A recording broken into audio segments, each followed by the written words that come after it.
definitely other things.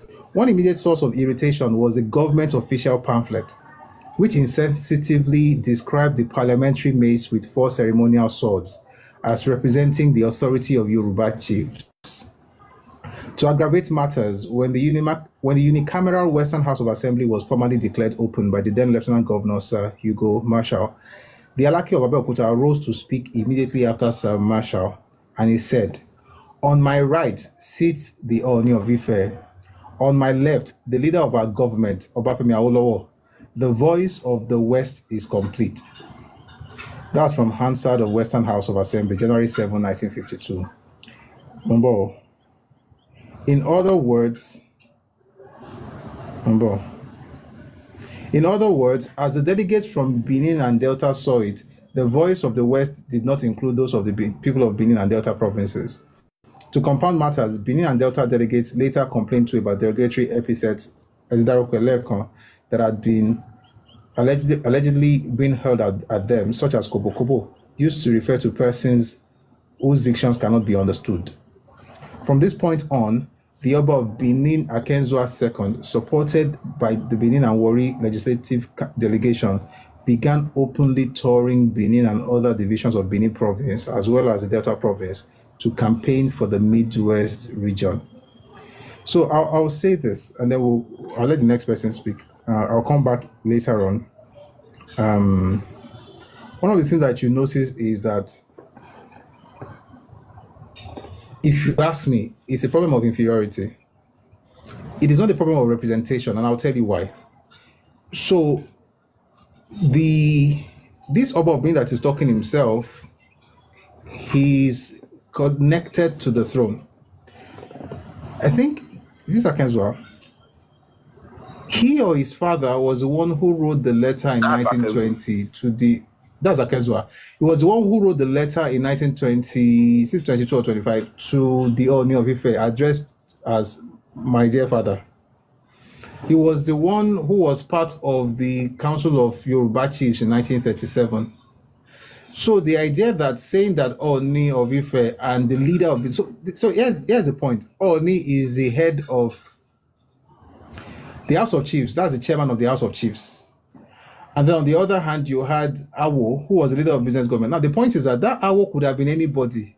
It could have been someone from the Midwest. It could have been someone from the West. It could have been someone from Benin, Delta, Robo, anybody. But the point is that he is the one representing the government of the Western region, Toje native person. Remember, this was in 1952 when you still had Oyinbo as Lieutenant Governor General.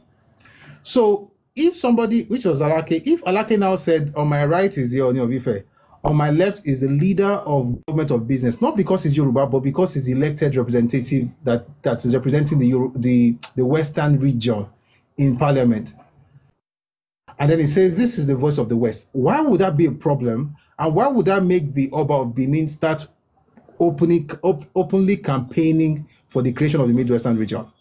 This was not written by a Yoruba person, by the way. It's written by someone from the Midwest. And the person actually thinks that this is a very legitimate thing to have led to the creation of Midwest or the agitation for Midwestern states.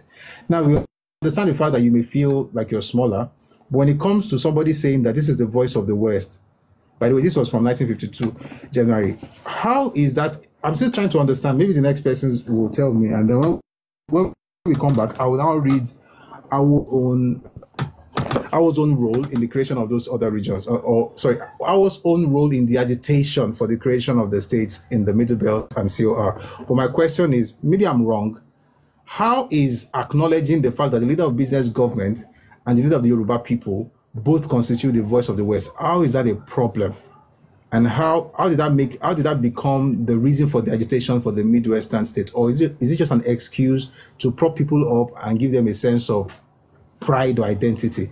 So Prof, I don't know if you still have time to answer, and then after you will go to G-Money Bill, Alex Ray, and then be safe.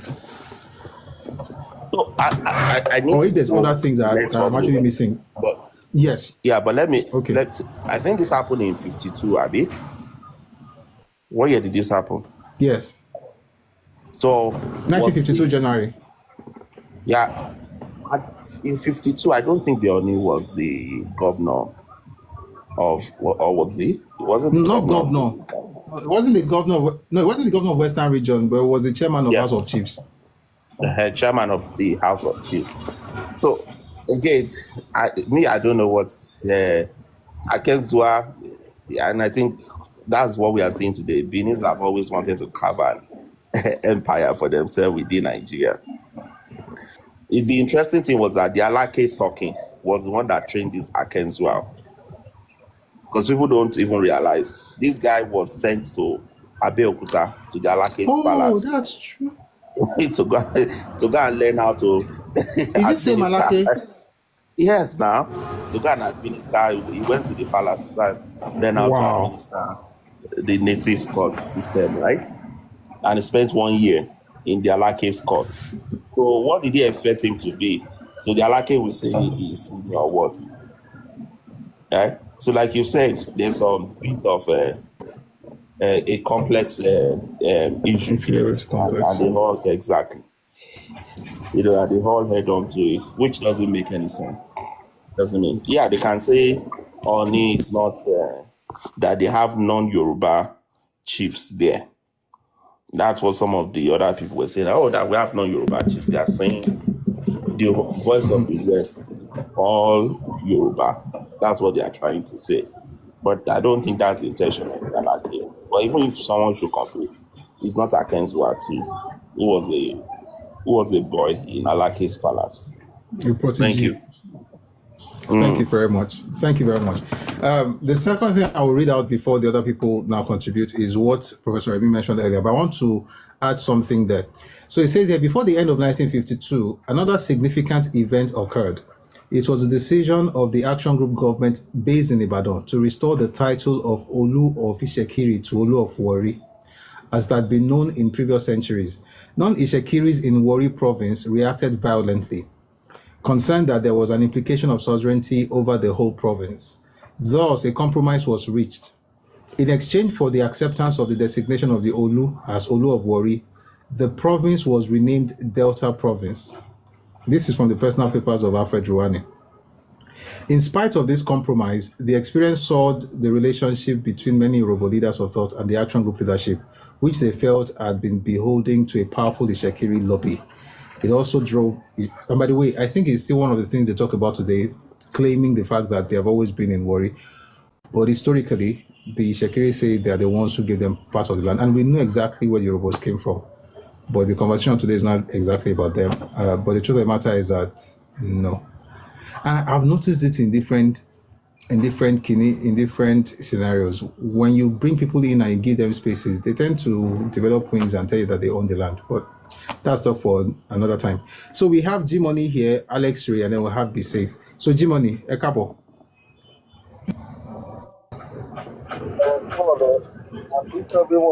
Yes, sir.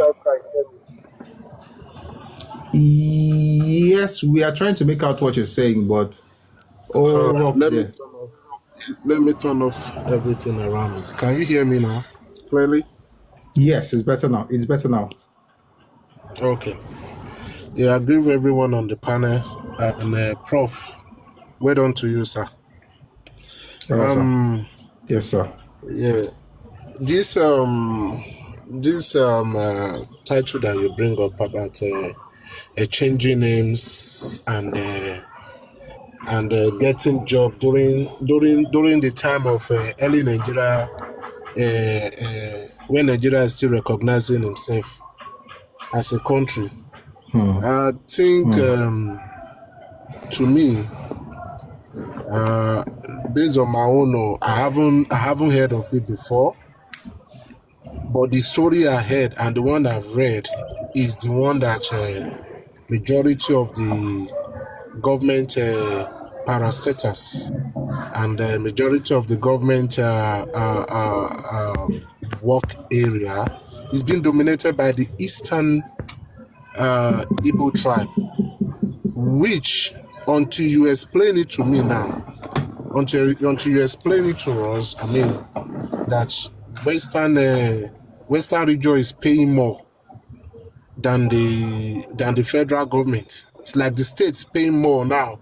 Let me say the state is paying 150,000 Who care about what happened in the federal government that is making minimum wage 70,000? Who care? Who wants to go there? So that is the thing. But also, also there were Yoruba people. There were still Yoruba people. Excess of MRE connection here. Do you know that there are so many Yoruba people in Kaduna? The reason we have a lot of Yoruba people in Kaduna is because of the Nigerian Railway Corporation. In fact, let me tell you the religious part of this thing. If you are CNS, or if you know anything about CNS, you would have heard of the word CNS movement, Ayonio. Chetigbori, Mojewo Jesu Christi,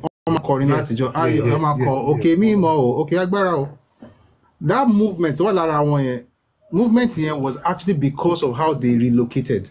Many of them used to be members of Okeseni in Ibadan. They went with the Railway Corporation thing to Kaduna, and that's why they have a big base in Kaduna. The point is that Yoruba people were actually in federal civil service. But, so two things. We had in Yoruba land, most of them didn't want to go to federal government because they were making more money. But those who were even in federal civil service, they were not promoted because of the nepotism of the Igbos. Now, this is a fact. What happened, and by the way, Tabaka, if you're in the Telegram group, please just go to the library, the resource material section. Look for the white paper. The title is White Paper on NCNC by NCC. You shall see it was published in 1964. You see how Emani Yoruba to Tiwa in 1956. Igbo to join in 1959, 1960, 1961. Igbo to get number 6 or number 7 to join in 1962 will be promoted above those other people. So, number one, we're paying more money in the Western region. Like Awolowo paid the civil servants better. Western region paid the civil servants better than the East, the North, the Federal. Then number two, on Yoruba Federal, they were either removed or they were made to stagnate because they had promoted the younger staff above them, junior staff above them in the name of ethnicity. This is actually what happened, and I've read this a number of times during live review, so I'm sure you must have heard me read what happened in the federal government establishment. But Mongboy, sir. So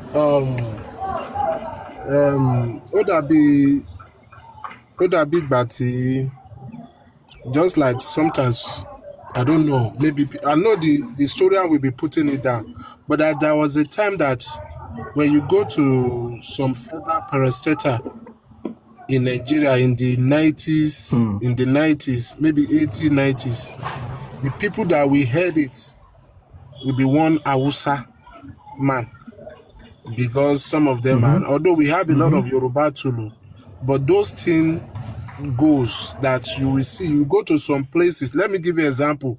Let's say Apapa, let's say airport. All the organs that I know, then we are from Northern extract. It happens sometimes. I don't know if it's still happening now, but it happened in the 90s, in the 80s. I mean, in the 90s and the 2000. I don't know if they've changed the protocol. But one thing I see is that if these people are the one that do this thing, because I believe it's them, why are they gaslighting the internet and gaslighting the people who hardly, how will I put it, people who don't read their history or read a lot of things, or they just read it and say, you know what, we can gaslight these people and just talk some things and let's run, because anything that we could say to tarnish the image or to tarnish that tribe, let's just start saying it. I think this is a propaganda. To me, I believe it's a propaganda. So in that way, me, I don't take them serious, Prof.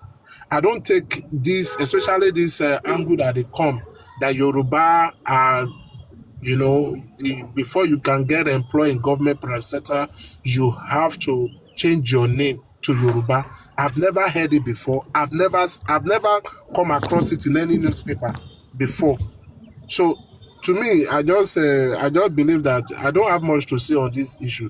I'm just enjoying the historical fact you are bringing out, and I'm grabbing as much as I can grab, because sometimes I come across these people who are half educated and who believe they know a lot about Yoruba than Yoruba, or who believe they know a lot more about the history pre-independent, after independent, and they're gonna say decide that, you know, that will throw you under the under the bus, that you will be thinking, does this really happen? Because you don't have the information to tackle it. But with a lot of things that we are learning from you, I think you are doing a great service to people who are ready to learn in your platform. Thank you. Sure. Thank you so much.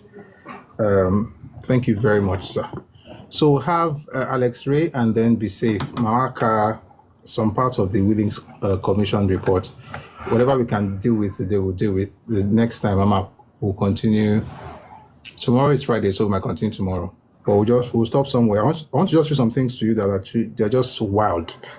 But Eka Kokogbo Goti Arakuni Alex Ray first. So Alex Ray, are you there?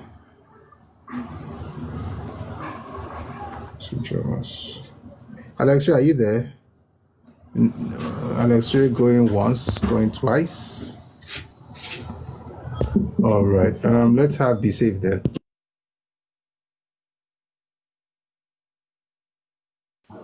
Yeah, thank you, bro. I'll be safe. Thank you, sir. Ben. Hello?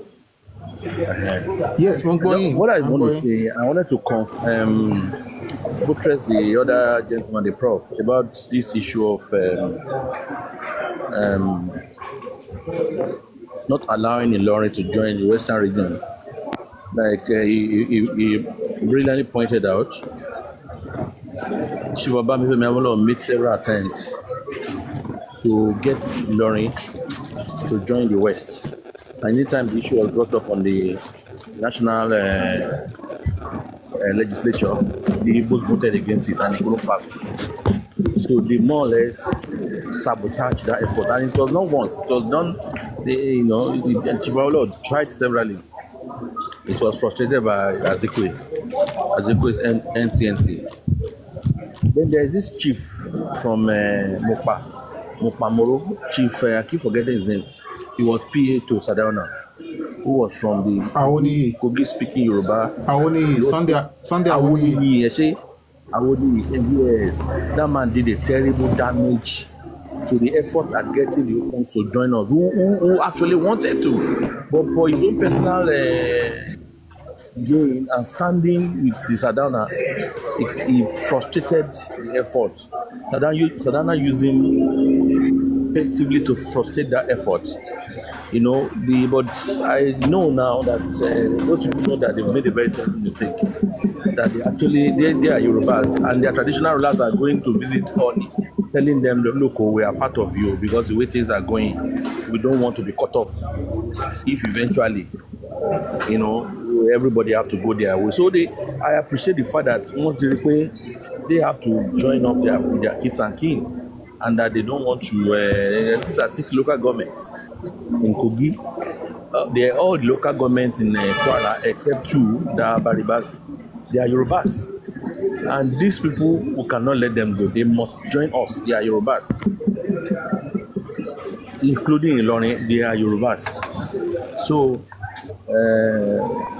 I think as we proceed, the type of federalism all the ethnic groups are supposed to be together in one block. Please mute yourself. Because of the perfidy of the British, who wanted the north to be bigger, they cut off. Incidentally, they cut off some Igbo-speaking part of the east to the north also. But Azikwe was not concerned with that. Instead of thinking how he's going to get his people to join him, he was frustrating Awolowo's effort. Did they cut part of the east into the north? Yes, there was some part of Enugu, apart from this thing that was cut off. That's true. Yes. Jailings, please, are you there? Please, can you bring down Alex Ray? So let me just put you around. Alex, if you just mute yourself for a second, then you speak afterwards. Okay. Yeah, because I can't mute you, I can't put you down, and I'm getting feedback from your part, please. You are right. You say but that when you see so. Yes, but it wasn't really Igbo. It wasn't part of it. Gala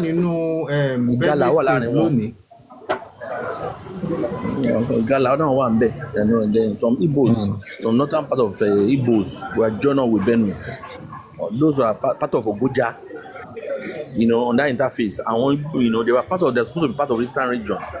And the north, after cutting off a wide swath of Yoruba land to the north, also did same there. Look, the issue of Bakassi, because the Eastern Cameroon wouldn't have gone to Cameroon. What they are suffering today, they probably would have suffered it. If the Igbos had treated them well, but because they were scared, they elected to go for.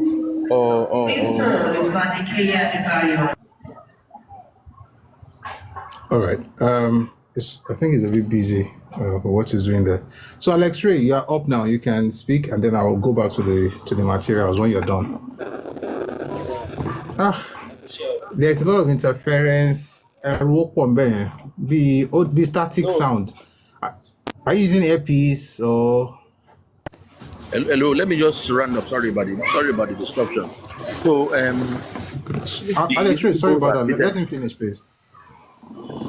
If the Igbo had treated them very well, if the Eastern Cameroon are elected to go with Cameroon, would have been part of Nigeria, and that would have included Bakassi area, So that's my own contribution. And again, lastly, if the perfidy of the Benin, the way they were behaving at that period over the issue of who is senior between Yoni and their king, if the creation of Midwest, if the action group had supported them, the Western Igbos wouldn't have been the one to produce. You see, I think we're going to have you speak maybe much later, right? So that way we can enjoy your submission. Alex Ray, please go on now. Alex Ray, did I mute you? Alex Ray, please go on. Hello. Let's come back to you. Be safe. Maybe when you are better settled. Because so I'm okay now. Let me just round up. What I'm able to just 30 seconds. Maybe if the Benin's had behaved themselves, somebody like Nauru or another Doma would have been the first premier of the Midwestern region. But as soon as that Midwestern region was created, NCNC put a Delta Igbo or Osadebe, which was a loss to the Benin's, and the Benin's are larger than them, but because they didn't play their card very well, so they lost out. Thank you. Thank you very much. Because NCNC was playing an ethnic game, and this is what I say about LP as well. NCNC was playing an ethnic game in the Midwest. Because if you consider the fact that some of the champion of the Midwestern creation of Midwest state was actually the Oba of Benin, and then some other people in Delta, the Urobos and all of that. By the time they had the premier was Igbo, because it was NCNC, and NCNC was championing it. NCNC did not really concern themselves so much with the agitation of the Midwest, and they just wanted a place where Igbo can extend the influence of Igbos. Whether it was good or bad, that's another conversation. But the point is that the Benin lost out. After the Midwest state was realized, the Benin lost out. Everybody who actually pushed for it lost out. It was the minority, who were the Igbos, who now became the premier. So hopefully they will learn the lesson, but I don't think they're going to learn anything, sir. So please, my brother, please continue. Alex Ray. Good afternoon. Good afternoon. Oh, yeah, it's better now. Yeah, we can hear you. We can hear you well.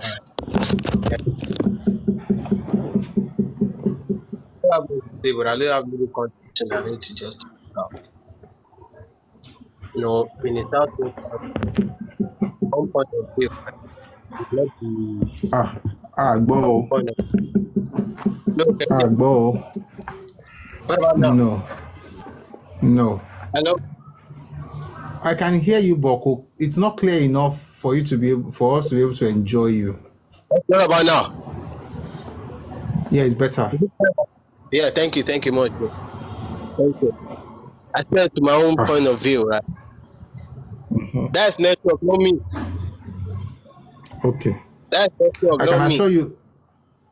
No, your network is fine. There's no problem with your network. It's your. Are you using like a headset, No, I'm not earpiece? using. I'm not using anything. I'm not using anything.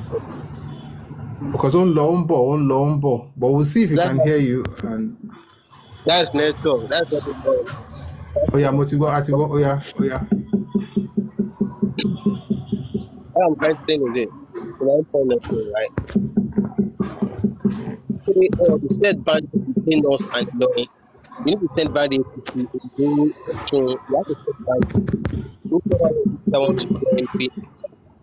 Sure, you have to write letter to the house because by saying what are people together, it's a big deal for the future. That's my concern. Thank you very much. Now you have made Oloye insult me with this phone now. Oloye has insulted me. Oloye, don't be annoying. No, he insulted me by extension. Insulted me by extension. No, but Imogbon àti parí yẹn látàárọ̀. Gbogbo àti mo wà lórí tí mi ò sí bíbí yẹn nǹkan tí mo ṣe nìyẹn. But kí mo sọ náà. Look, Prof, Android. Prof. Probably that phone is an iPhone. Imagine anybody insulting iPhone.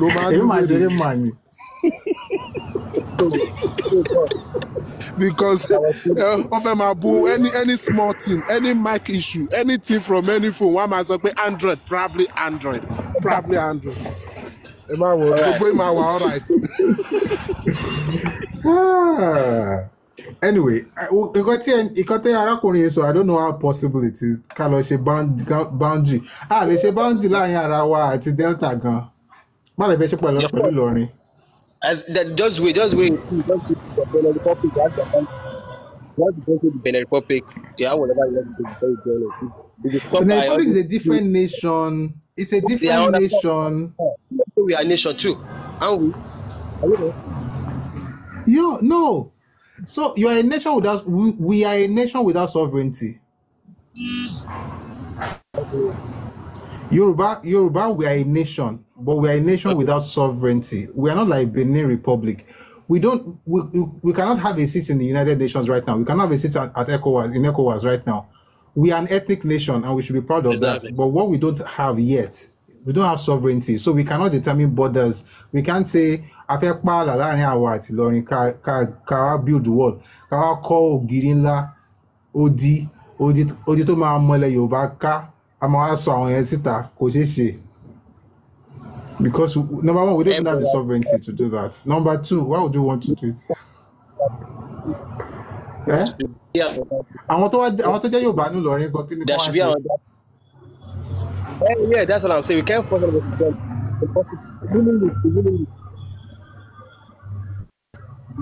it should be willingly. Don't say if ever wish, then you are welcome. You are not, then go away. That's all. Like I know more. That's one in this platform. You sit here. His name is Mr. Mr. Martins. About Martins Taylor is in this life. I have some hours ago. You said that we should have the idea. But you want us to cut out his family members? No. It's I really don't get it. What is your sound? No, kò yé mi. No, I'm quite serious. I just don't know. And to Obalufo is saying Mr. Martins is from Ijebu. Ilorin, I don't know. You are part and parcel of Yoruba. Ilorin is Yoruba land. I agree with you 100%. Okay, Mr. Alex, I really can't hear you, to be honest. Like, your network is not helping matters. But I will say this. Prof, Ilorin is Yoruba land. Yes, sir. Prof, can to continue? Mo fẹ́ béèrè lọ́wọ́ yín. Those stuff that Baba Awo did not achieve, those stuff that Zeke, work against, but the people who are in that land, when they are doing this 2014 confab, those Yoruba who are in the outskirts of Yoruba main coastland, who are in the border, they understand that one Yoruba team also.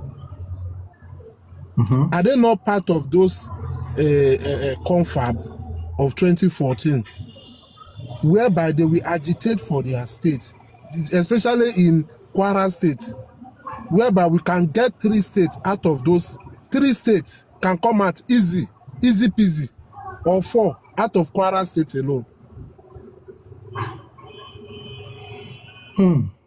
Well, I think Okun State has been part of that conversation for a while. Maybe not so much Kwara. But Okun is in Kogi State, if I'm right. Yes, but Okun used to be in Kwara State too. Okay. You know, Kogi was part of Kwara State. Kogi was part of Kwara before it was broken.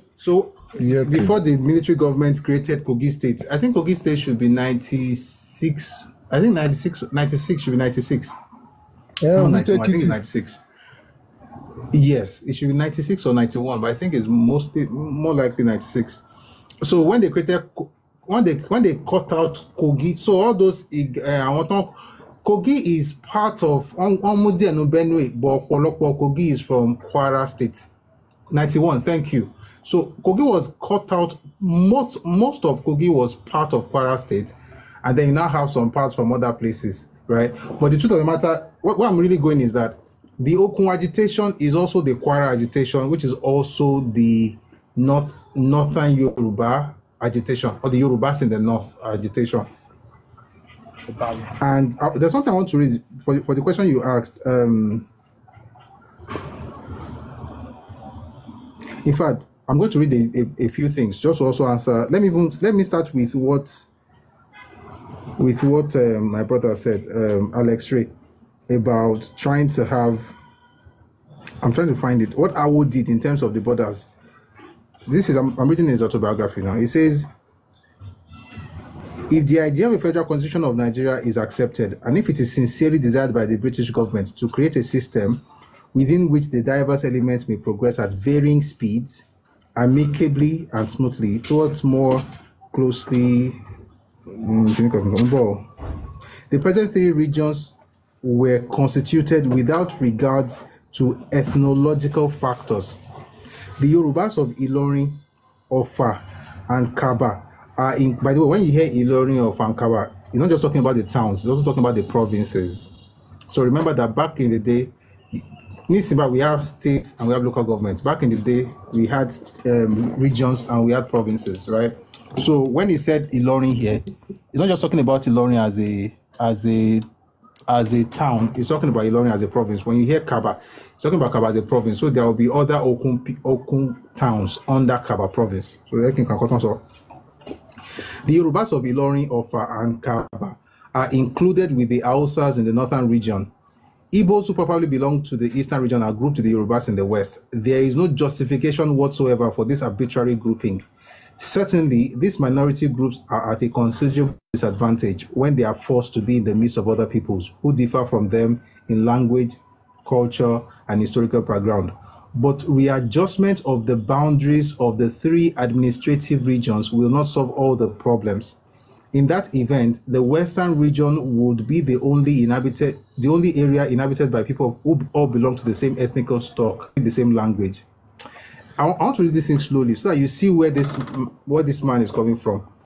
It says here, the readjustment of the boundaries of the 3 administrative regions, which is north, east, and west, that will not solve all the problems. In that event, the western region would only In that event, the western region would be the only area inhabited by people who all belong to the same ethnical stock and speak the same language. In the eastern region, there are 3 main national groups, namely the Igbos, the Ibibios, and Ijos. And in the north, there are 5, the Hausas, the Fulanis, who form the ruling class, the Kanuris, the Munshis, and the Nupes. There are a number of other national groups which are not recorded separately in the 1931 groups. So he now said this. It says, opportunity must be afforded to each of them to evolve its own peculiar political institution. Each group must be autonomous in regard to its internal affairs. So what I'm trying to say is 2 things. Number one, Awo is saying that the Yoruba people in the northern province, in the northern region, in Ilorin province of our province and Kaba province should not be with those people because they don't speak the same language. But it's now saying that even if you call those people and you add them to Yoruba land, that will not solve all the problems. He thinks that the real issue is that you should have a situation where what we will get in Yoruba land, you should also have it in other regions, so that way you would have ethno-linguistic states. Awo is actually very consistent with this ethno-linguistic idea. And I think it would have solved a lot of Nigeria's problems. It would have solved it. You would have issues, but which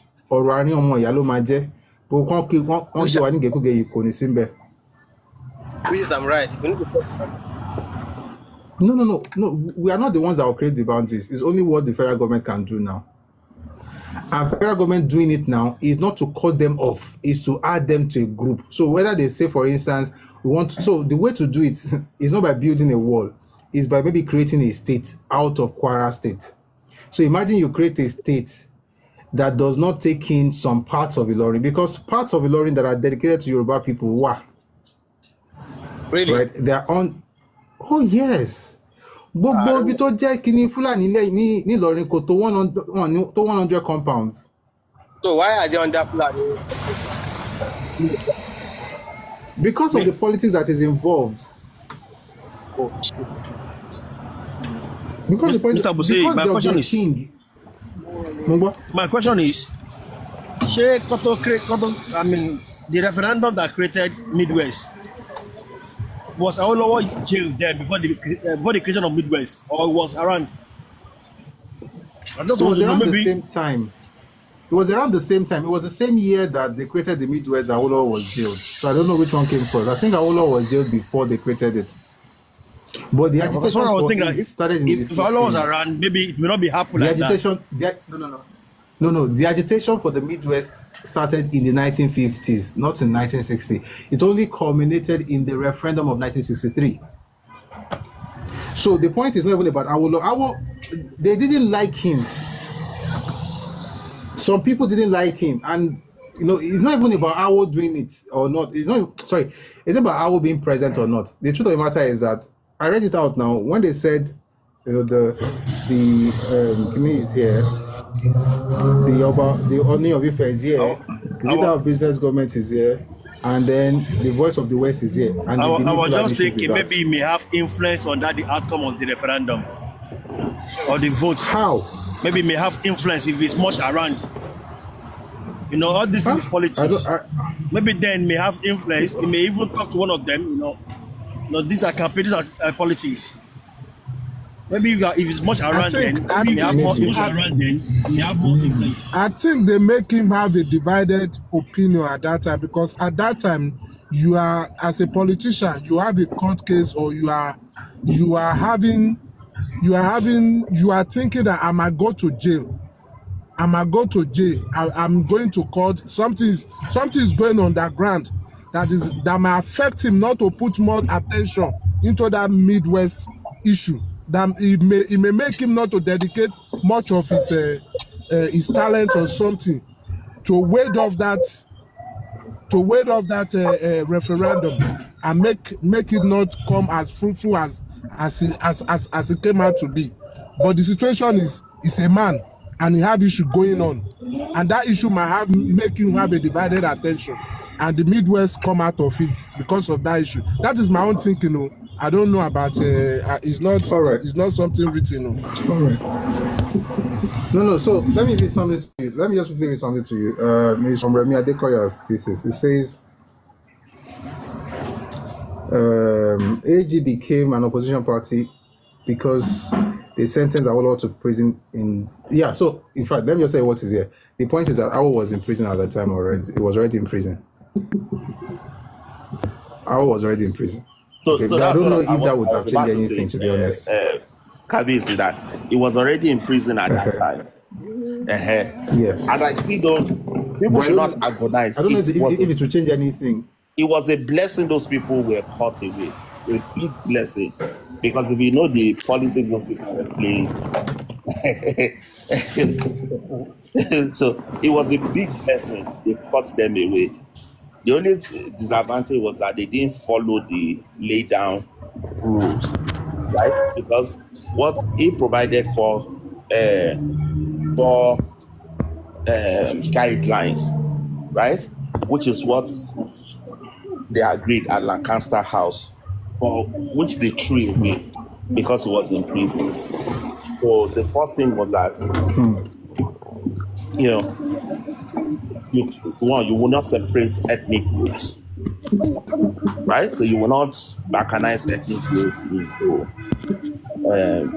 regions, which is what we are having in states today, right? So that's one. Two, people that do not want to go, when they don't want to go, should be able to do a plebiscite to decide, we don't want to go, we want to stay, where they are divided stuff.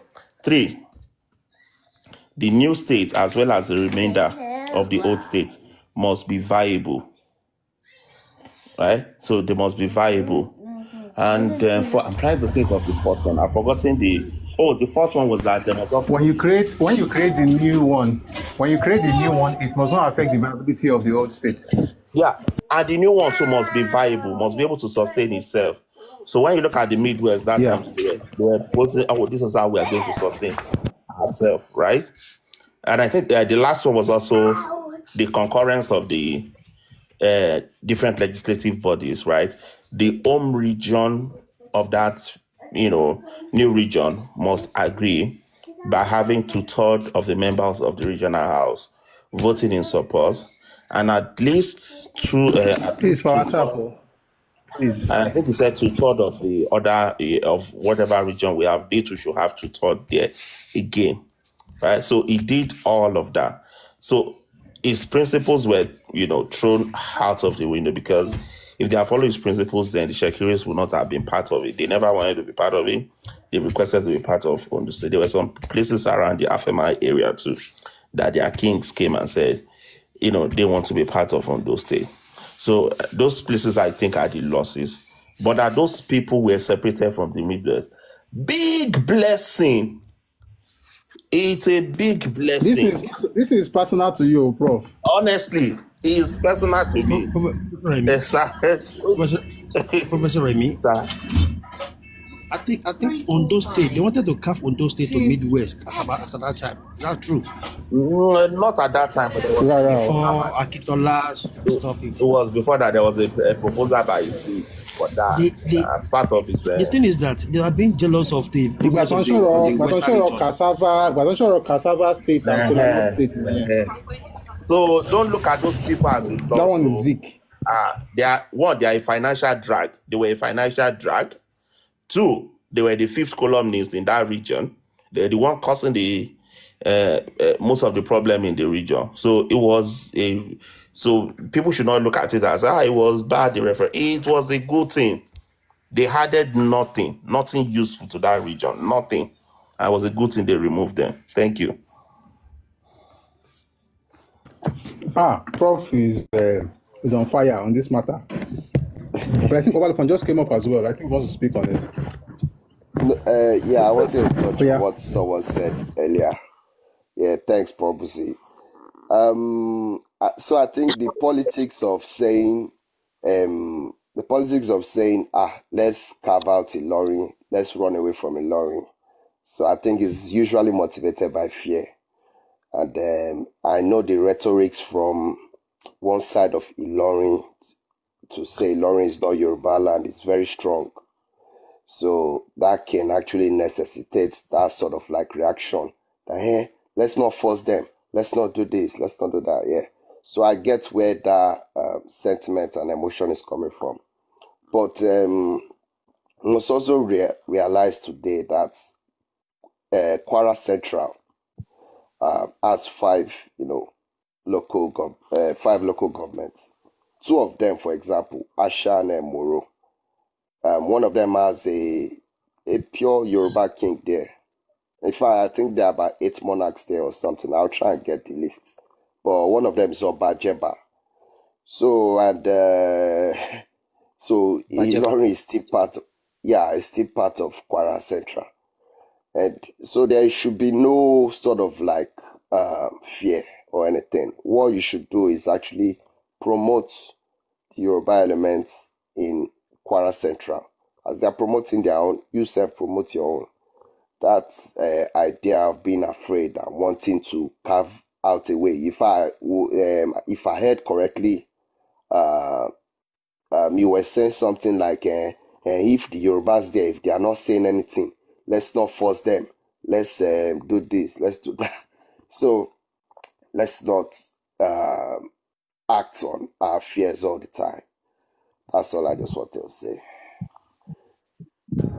I agree with you 100%. So I think the thing of excuse me, your work in Tonawebi, that one is like you are somewhere else, but doesn't mean you should let go of what you already possess. Yeah, I can Tonawebi or Debbie or paying combine see what I feel that the pound can shaking come. If they are pushing their own agenda, let's push our own as well.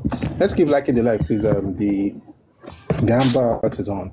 But we have Mr. So thank you very much, Obalufon. We have Olani here. Mr. Olani, you haven't spoken. Oh, have you?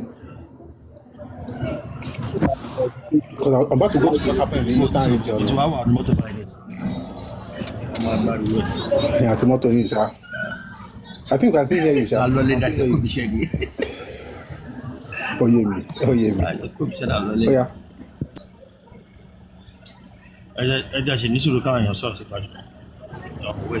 Okay. Okay. Thank you very much. Be safe. Is there anything you want to say based on the contour song? Say the fact that we should be giving God thanks that Midwest was carved out of the Western region. Be safe.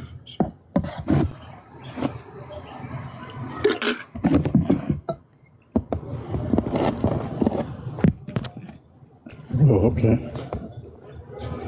I think I should just read. Shank Bobby. Yeah, Mr. Busuyi, let me just have one or two. Okay. Yeah, I think the minority, it is left for them to realize and to understand their position in the country called Nigeria. Because everything is politics. Politics is about war without a bullet. Look at what is happening in the evils are going around, and the Ikwere is part of them. And the Ikwere say we are not part of you. And one former senator in Ikwere accepted to be Ohanaeze president. That means indirectly he has been selling their people out from being minority to the extinction, not go extinction. Because by the time they come through with this, they will go extinction in the next 50 years. Now, on the Kwara side, I don't know how they caught in 1967. I don't know, it's all politics all the same, because I don't know what the leaders of the Meron, Oris, Bumino, all of them were looking that made them call them to the north instead of their brother from the west. See, this it is was a colonial government. Don't vote. It was a British colonial government decision. No, it wasn't, and they fought against it. There were riots in the North Central, in the North Central. There were riots in Ilori. There were riots. Like I mentioned, they were even telling them to be using turban for their kings. People actually watched the riots. But the point is, it was a British colonial government decision. From your thought earlier, you said this British later praised Azikwe for the move to announce Kwara to the north. It is all policy anyway, because we cannot all, be saying things at the same time. We need to elect people that will have our interests, that will protect our interests in Nigeria or in our confined area. Look at what happened to the people of Oku. Just because of the single man accepted to be secretary of the Arewa Forum, we sold these people out to the north. These are the things. Everything is politics. Politics is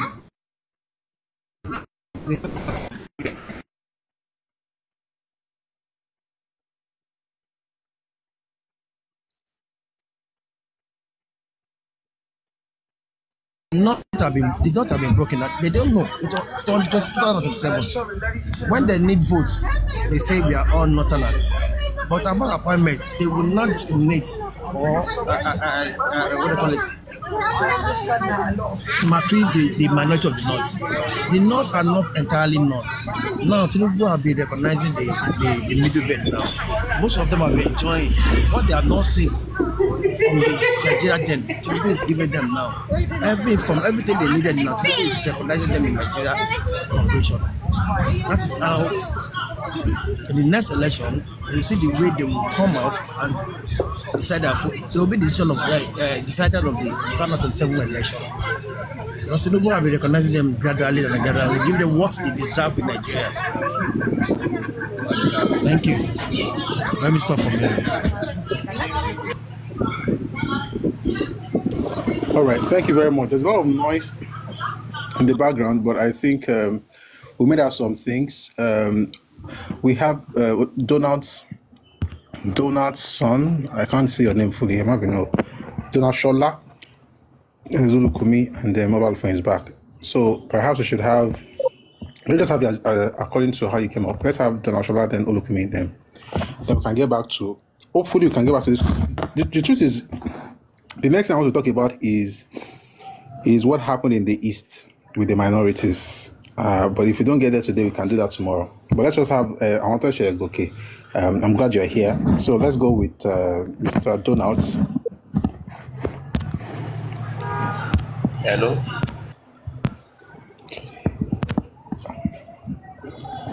Hello. Hello. Okay. Hello. Hello.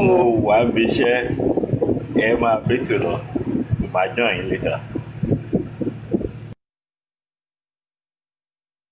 Okay. Olukumi.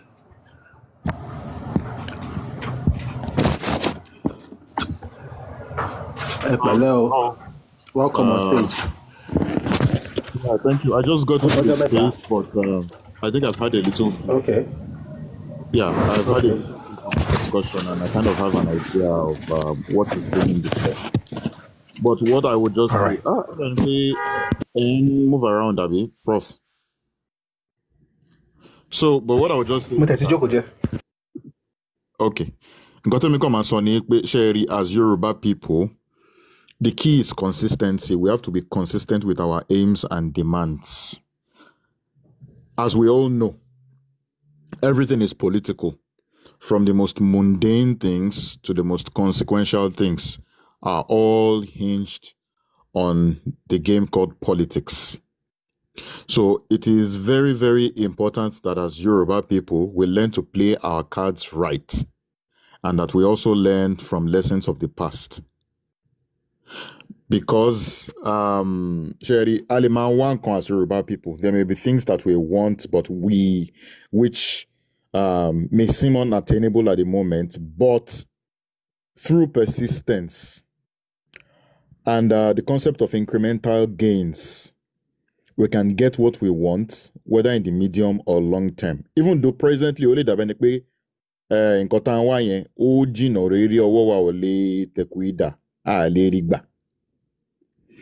for example, the issue of getting the Okuns and the Yorubas of Kwara State into the greater Yoruba political fold within the Nigerian construct may look like something that is and all that. But I don't think that's the Yoruba spirit. So I think the Yoruba spirit is forging the necessary alliances, playing your cards. Everything is politics. Like somebody was saying earlier, some of these things can actually be blamed on the British. It's actually true. But then again, part of why the British people organized the native authorities, which, by the way, the Ilorin Talika Parako party, it was they were fully against. It was actually part of their manifesto when they first came into being, and part of what they wanted was actually to be joined with the western region, southern Nigeria. But unfortunately, their aims and demands were not acceded to by the British colonial authorities. So it can also be largely blamed on even though they won the local elections in the local Ilorin town council. But that apart, some of the Yoruba communities that were, wrongfully ceded to the northern region at that time actually successfully were able to demand and protest that they get the borders were redrawn and that they get brought back to the south. A good example is Otun Ekiti. Because originally, so many people may not know, but the present town of Otun Ekiti was previously in the northern region of Nigeria under Ilorin division until they protested and eventually they were brought back to the Ekiti division of the Ondo province in the south.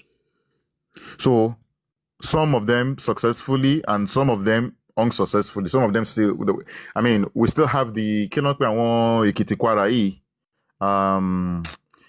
Some of the Ekitis, they have two local governments now, Ekiti local government and Okero local government. They are still stuck in Kwara State, although they are Ekiti people. So we have examples of successful transfers, changing of the colonial boundary. However, since we are no longer in the age of colonial, we've been, Nigeria has been independent for how many years now? It is up to us as Yoruba people to play our cards right within Nigeria. Oh, possible. It's very, very possible. So, topic to one line here. If I have any other thing to say, I'm going to come in later. But persistence is key, is the major point of what I'm trying to say. Persistence and playing the politics. So, like we know, for the greater part of Nigeria's history, the leadership of the Nigerian state has been under successive military administrations. So, the military government just did things the way they saw fit. But at least now, under the present dispensation, we have the advantage of, getting some things done. And, so persistence and politics, just key points, key highlights of what I have to say. Thank you. Thank you very much, Prof. That's very, very brilliant submission.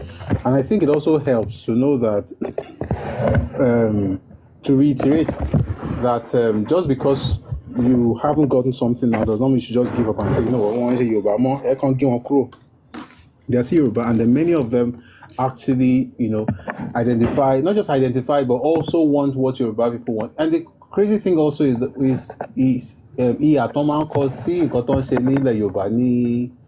Southwest. Whenever they see certain things being done, they are very eager to say, why are you cutting us out? So you hear why are you cutting us out in Kwara, you hear why are you cutting us out, especially Kwara and Kogi. Oh, Mr. Busuyi, that already tells you that the majority of the people... Yes, my brother. Yes, sir. Might I add that some of the posturing that we observe right now from some people in places like Kwara or some minority amongst the Okun, the only reason why we are seeing those things is because maybe because presently they are still seen as a part of northern Nigeria, so to speak, at least politically. So, some of these rhetorics that we hear, we are bound to hear them. Let me give a good example. A good example is the king of Ikari Akoko.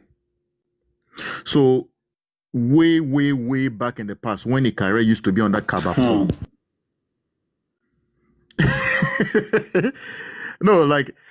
So way back in the past, when Ikare used to be under, by the way, Ikare is in Ondo State. But once upon a time, it also used to be under northern Nigeria, under Kaba province. So Ikare was administered from Kaba. So Laye Gbanye Emari Olukare Omanwelawani. Official regalia, be official costume to man woni Obadeni. But he had to acquiesce when Ikare was transferred back to southern region under Ondo province of southern Nigeria. He had to, a lot of those things maybe, became relegated to something that was more of a ceremonial way during certain functions. But it was no longer a thing that the Oba was seen wearing outside to public functions. Why? So a lot of the things, correct around when you are able to get some of the very, very pivotal, some of the crucial things when you're able to get them done. A lot of those things will rewrite and correct themselves naturally.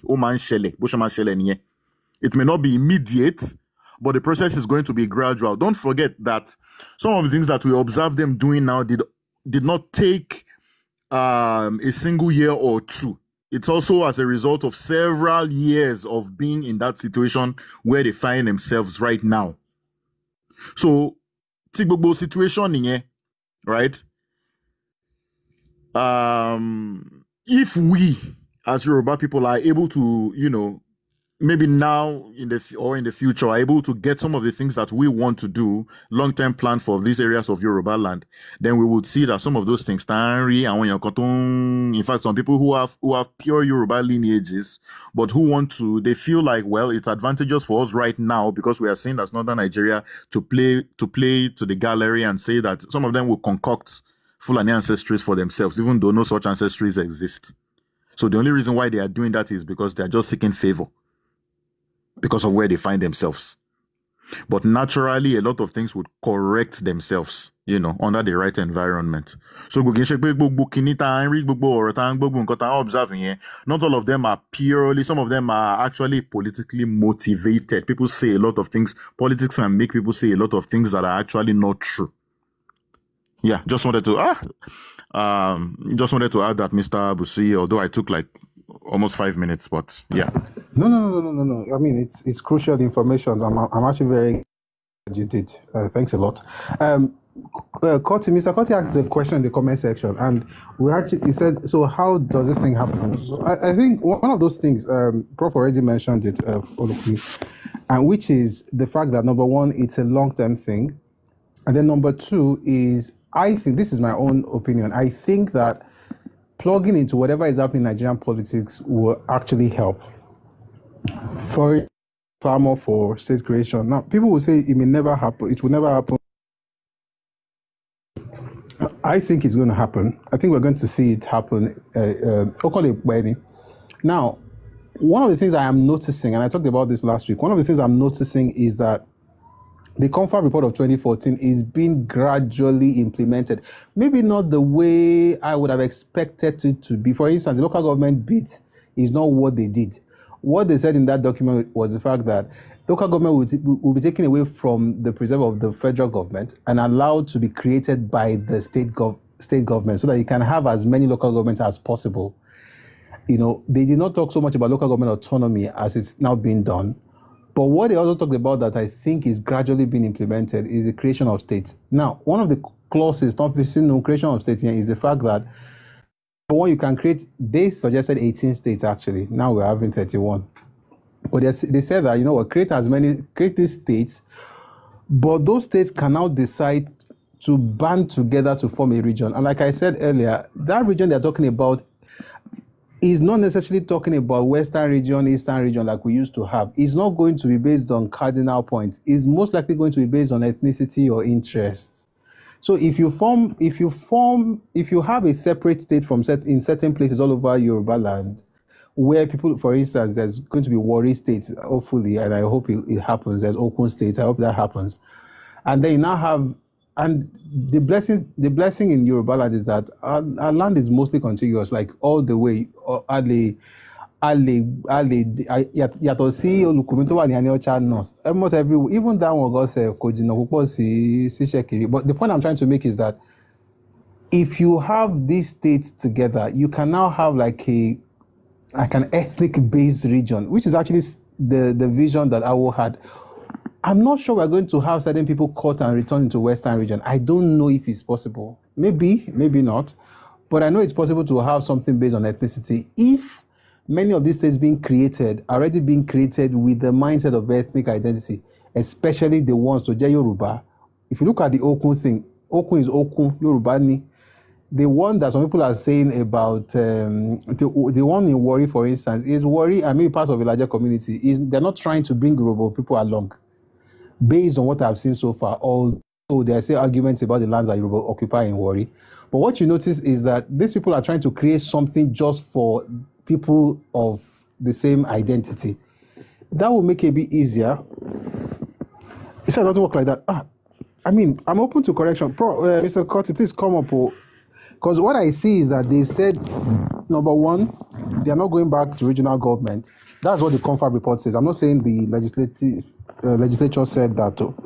But what they said is, you think Wari will join Yoruba?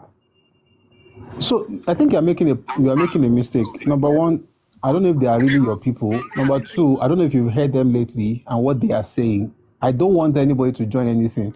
I'm just listening to what the people are saying.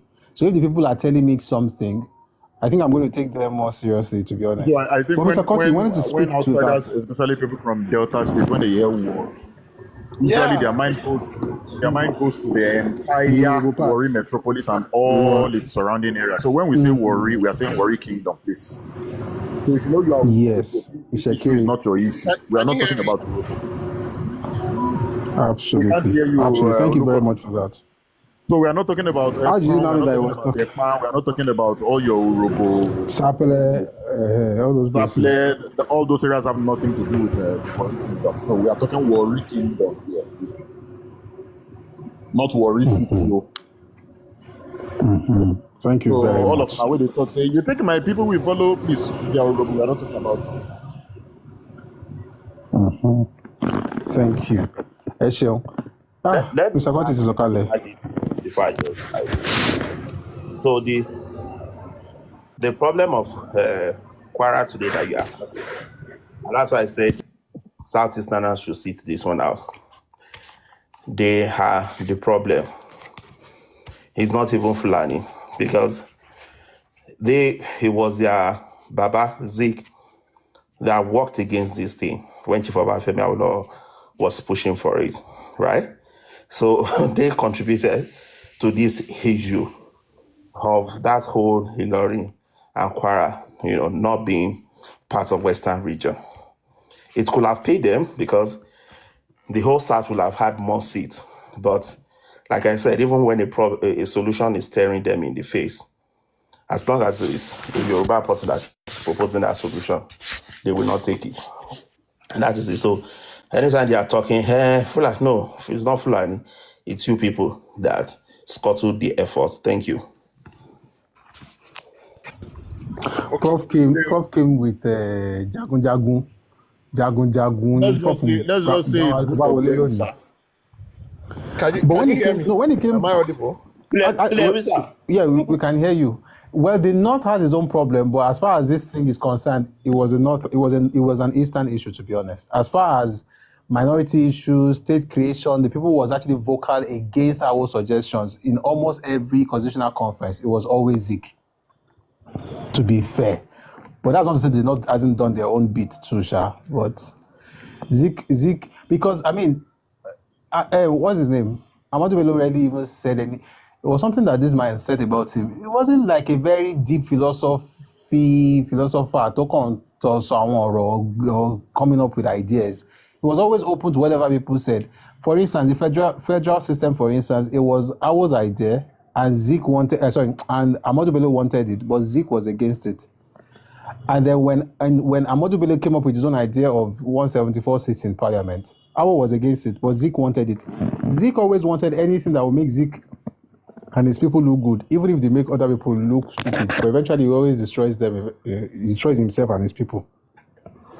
He has a very interesting way of working against his people in hindsight. Anyway, Mr. Cotti, I think going by and saying. Yeah.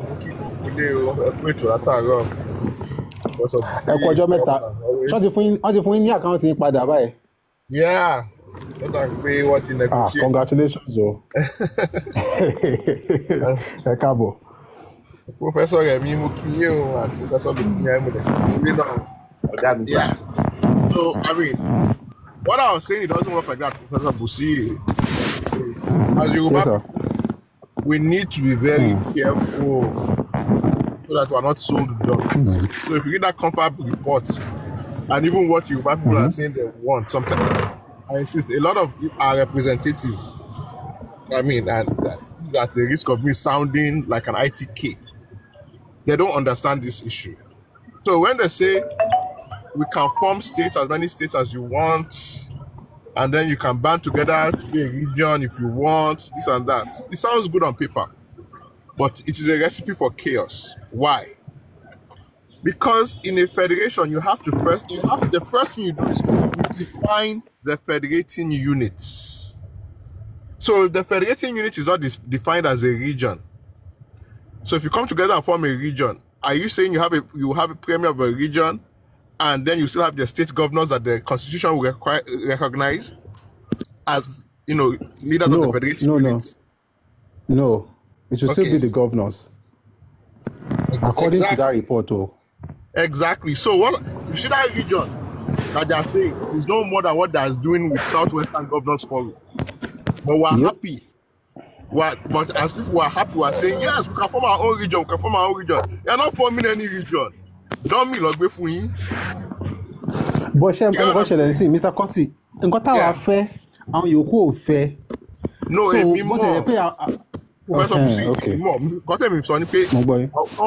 understand dummy come along with really. You got what I'm saying?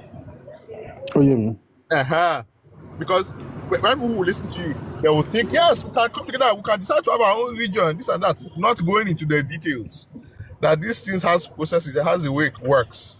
What is written on paper in Nigeria, what will be the federating units? So they can promise you all of that. You cannot do anything with it. So it really means so. And as Yoruba people, and if you ask many of our politicians that are representing us, they don't know this. They will be saying this thing the way you just said it too. Yeah, we can come together, have our region, this, that. Nobody will go into the details. That's why I say, as Yoruba people, ask for details. You will be considered a nuisance, you will be considered a pain, but ask for the details. Or better still, you study the details yourself. Professor Ebitibole, I always like him to begin on this type of topic.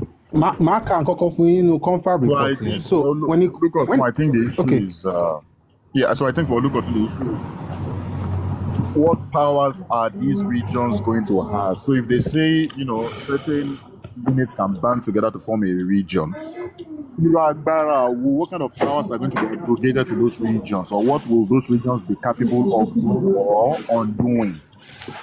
But I think even presently in Nigeria, we currently recognize the states that are known as Southwestern Nigeria: Ondo, Osun, Ekiti, Oyo, Ogun, and Lagos are said to constitute Southwestern Nigeria. But in reality, is there anything called a Southwestern government? So there really is no. There's nothing like that. Exactly. So there really is nothing called Southwestern government. Each state is still its own entity. So, however, with that being said, there is still something recognized, at least culturally, as Southwestern region, or quote unquote Yoruba region. Even though Southwest, I'm not even sure it's a part of the Constitution of Nigeria, but once I'm actually the Southwest. So I think that is where a lot of the focus of people are. Okay, the Ogun State exists categorized as Southwestern Nigeria. At least, it can be seen from the point of view of Yoruba people. Yeah, heck, but the Yoruba people are getting even if it's not central under the same umbrella, because no one wants North Central. It feels good. And so you are going into, I understand you, sir, but you are going into, you are going into, like the, so you are going into like a deeper, let me go there. Don't tell me where I'm going. Let me go there. So, it got me dummy. It feels good. It sounds, talo monpe okun Yoruba ni, talo monpe awon Kwara Yoruba ni. Lagos Yoruba ni. We are talking about political power and political effectiveness. So it is still politically ineffective. Psychologically, is it good? Yes. Of course. Do I want an Ogun state? Yes. But an Ogun state is not different from a Lagos state or an Ogun state. So, in the sense that we don't have a region that can do what we think or want a region to do. Every other team, nobody agree, nobody disagree. Okay, Sherry, Mr. Koseba, Sherry, in fact, the conversation we're going to based on dear Lumari. I give you an example, we have two, in fact, three groups met last week. I think I mentioned it earlier. The Southwestern governors met with the Dawn Commission and the OODUA group of companies. Now, Dawn Commission is not recognized in the Nigerian Constitution. It was formed by by technocrats in 2013. Now, Dawn Commission is now the body formulating policies to help Western Nigeria, even though it's not something you will find in the Nigerian Constitution, even though it's not like anybody asked anybody to create that thing. Now, you have Southwestern governors working with Dawn Commission based on the policies that Dawn Commission has worked on and created, that formulated. So what you see is they are having conversations. There's going to be a Southwestern Governors Forum and an open governor who is ably represented in the Southwestern. It will not be a Yoruba. No, it will not be a Yoruba. No, so what we're going to have is that we're going to have a Yoruba Governors Forum. One of exactly.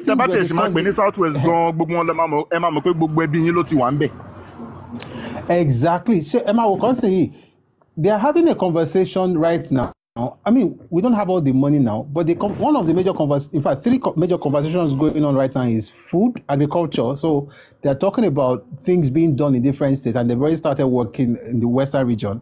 They're talking about security, like Kombi for Pamotekun. And then the third one, they're talking about intra-rail system. Now, the intra-rail system will be for, the Southwestern states. That was a policy document that was formulated by Dawn Commission, saying that within I know all of this, Western and Nigeria, I'm not disagreeing. You're not guessing what I'm saying. No, Mr. Kotimo. Oh, yeah, Professor. Sherry, in Dawn Commission was formulating the Southwestern governors TSWDC wa ba wambe.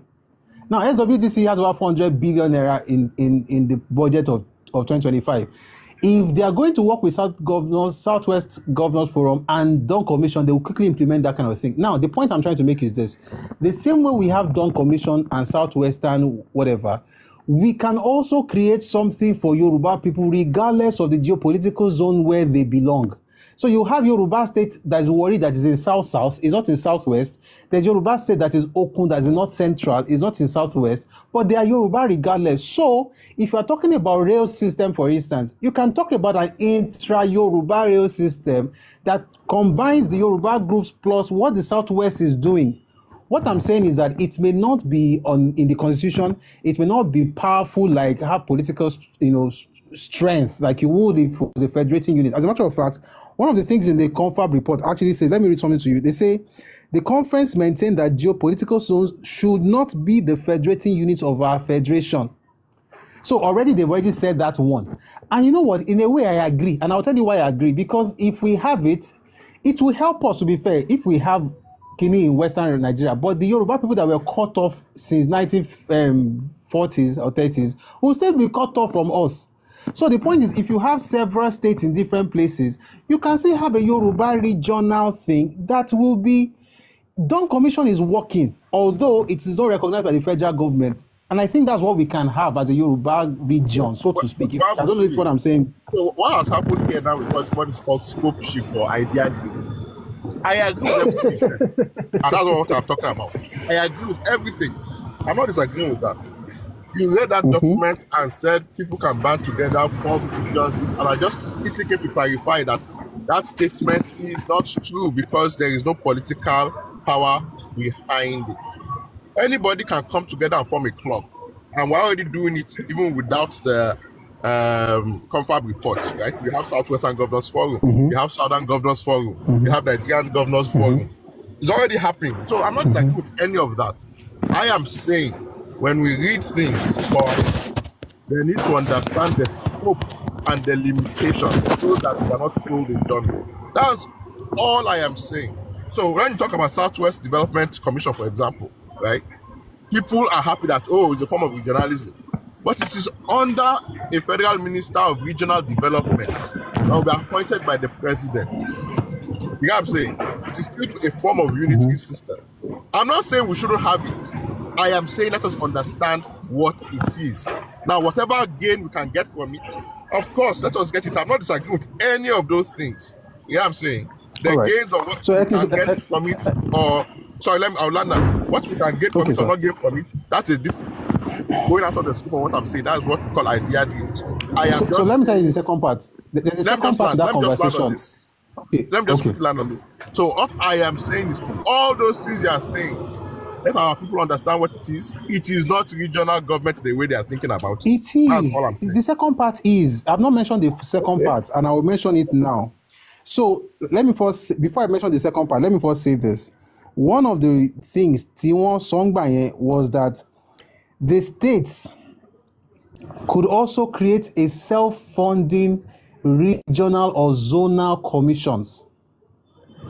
This SWDC that we are seeing now, don't you create? Originally, according to that document, it was said that the state. In fact, I have this document here. Let me see if I can find that one. I don't want to read this. So when you are finding it, I want to become a Sunday. You got to become a. Motiri. Sorry. So what they said is that any group of states may create a self-funding zonal commission. In other words, the states in the Southwest will band together and create an SWDC that they would fund. The difference between what the commission, between the Confab report and what we are having right now is that it is the federal government that is now funding this Southwest Development Commission. However, there's also another clause that I've not mentioned before, which is that they said here that states that decide to merge shall also reserve the right to demerge following the same procedure and processes for merger. Any group of states may create a self-funding, the second part. So I will explain, I will look for that page. So what he's saying basically is this. When you have Oyo, Osun, Ogun, Ondo, and so on and so forth, and Okun, excuse me, Okun, Ekiti, Ondo, they can decide to merge to now give what the regional system would be with the powers of a federating unit. Let me read something to you here. It says, provided that 2/3 majority of all members in each of the houses of assembly of each of the states in which such merger is proposed support by resolution the merger. Sorry, let me start better. If it was better order. States that wish to merge may do so in accordance with the Constitution of the Federal Republic of Nigeria as amended, provided that a 2/3 majority of all members in each of the houses of assembly of each of the states in which such merger is proposed support by resolution the merger. Number 2, a referendum is conducted in each of the states proposing to merge with 75% of the eligible voters in each of those states approving the merger. Number 3, that the National Assembly by resolution passed by a simple majority of membership approves of the merger. And then D, that states that decides to merge shall also reserve the right to demerge following the same procedure and processes for merger. I will talk about regionalism, but let me quickly explain this. What they are saying basically here is this. We have 6 states in Western Nigeria. We have some states that will be created also. Maybe it's parts of Kwara, Kogi, Warri. They are saying that all those states, just like we did with Amotekun, where the houses of assembly had to pass a bill, pass a bill into law that legitimizes Amotekun, they will now have to go to the houses of assembly to say, you know what, we want to merge Oyo, Osun, Ogun, Ondo, Lagos, Warri, want to become a state.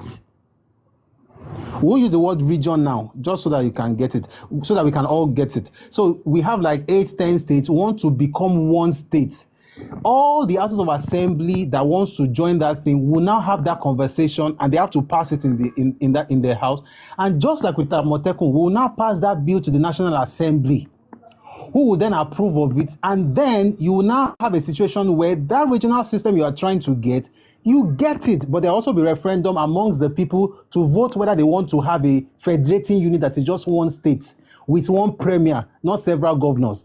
So what I'm saying is that in this Confab report, the one that has to do with the people creating a self-funding development commission is there.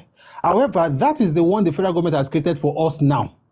The second part is that there will be more states created, which is the conversation going on in the House of Representatives now. The third thing is that all the states can decide to merge, not just to band together and form region like the first one that comes based on the Development Commission, but now to say we want to become the federating unit of this entire space, such that all the states that maybe they have ethno-linguistic ties can decide to become one.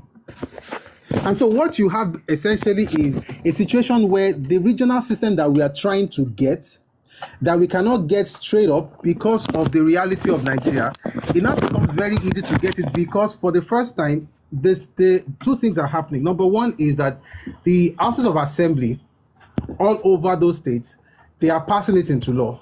Number two is that there's also going to be a referendum for the people to decide if they want to now form one state.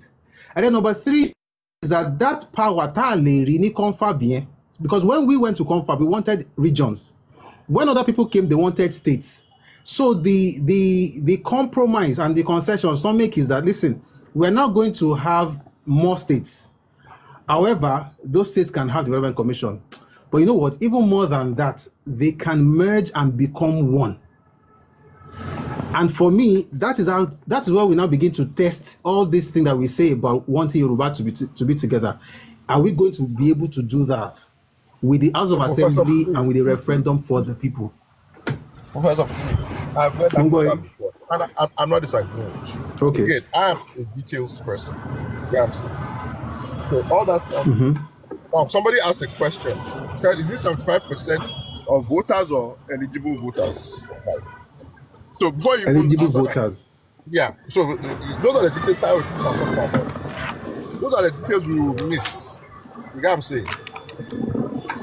Now, even if we're able to scale that impossibility, because Nigeria voters know they pass 30% that come out to vote, or 40%. Right, that's one. So I'm not knocking this. All I'm saying is, let us learn to read the details. Two, no, Mr. Kotibo, important is about the banding together without power. This one has power. And now, yes. So, now I'm addressing something. Two, okay. After you do all of that, who still has to approve it finally? The National Assembly. The National Assembly. Right? So you see, all those things you mentioned, it's good. But I'm saying as Yoruba people, these are the places we have to talk about. National Assembly approving it, and are they saying 75% of voters or eligible voters? Those details. Eligible voters. Yeah.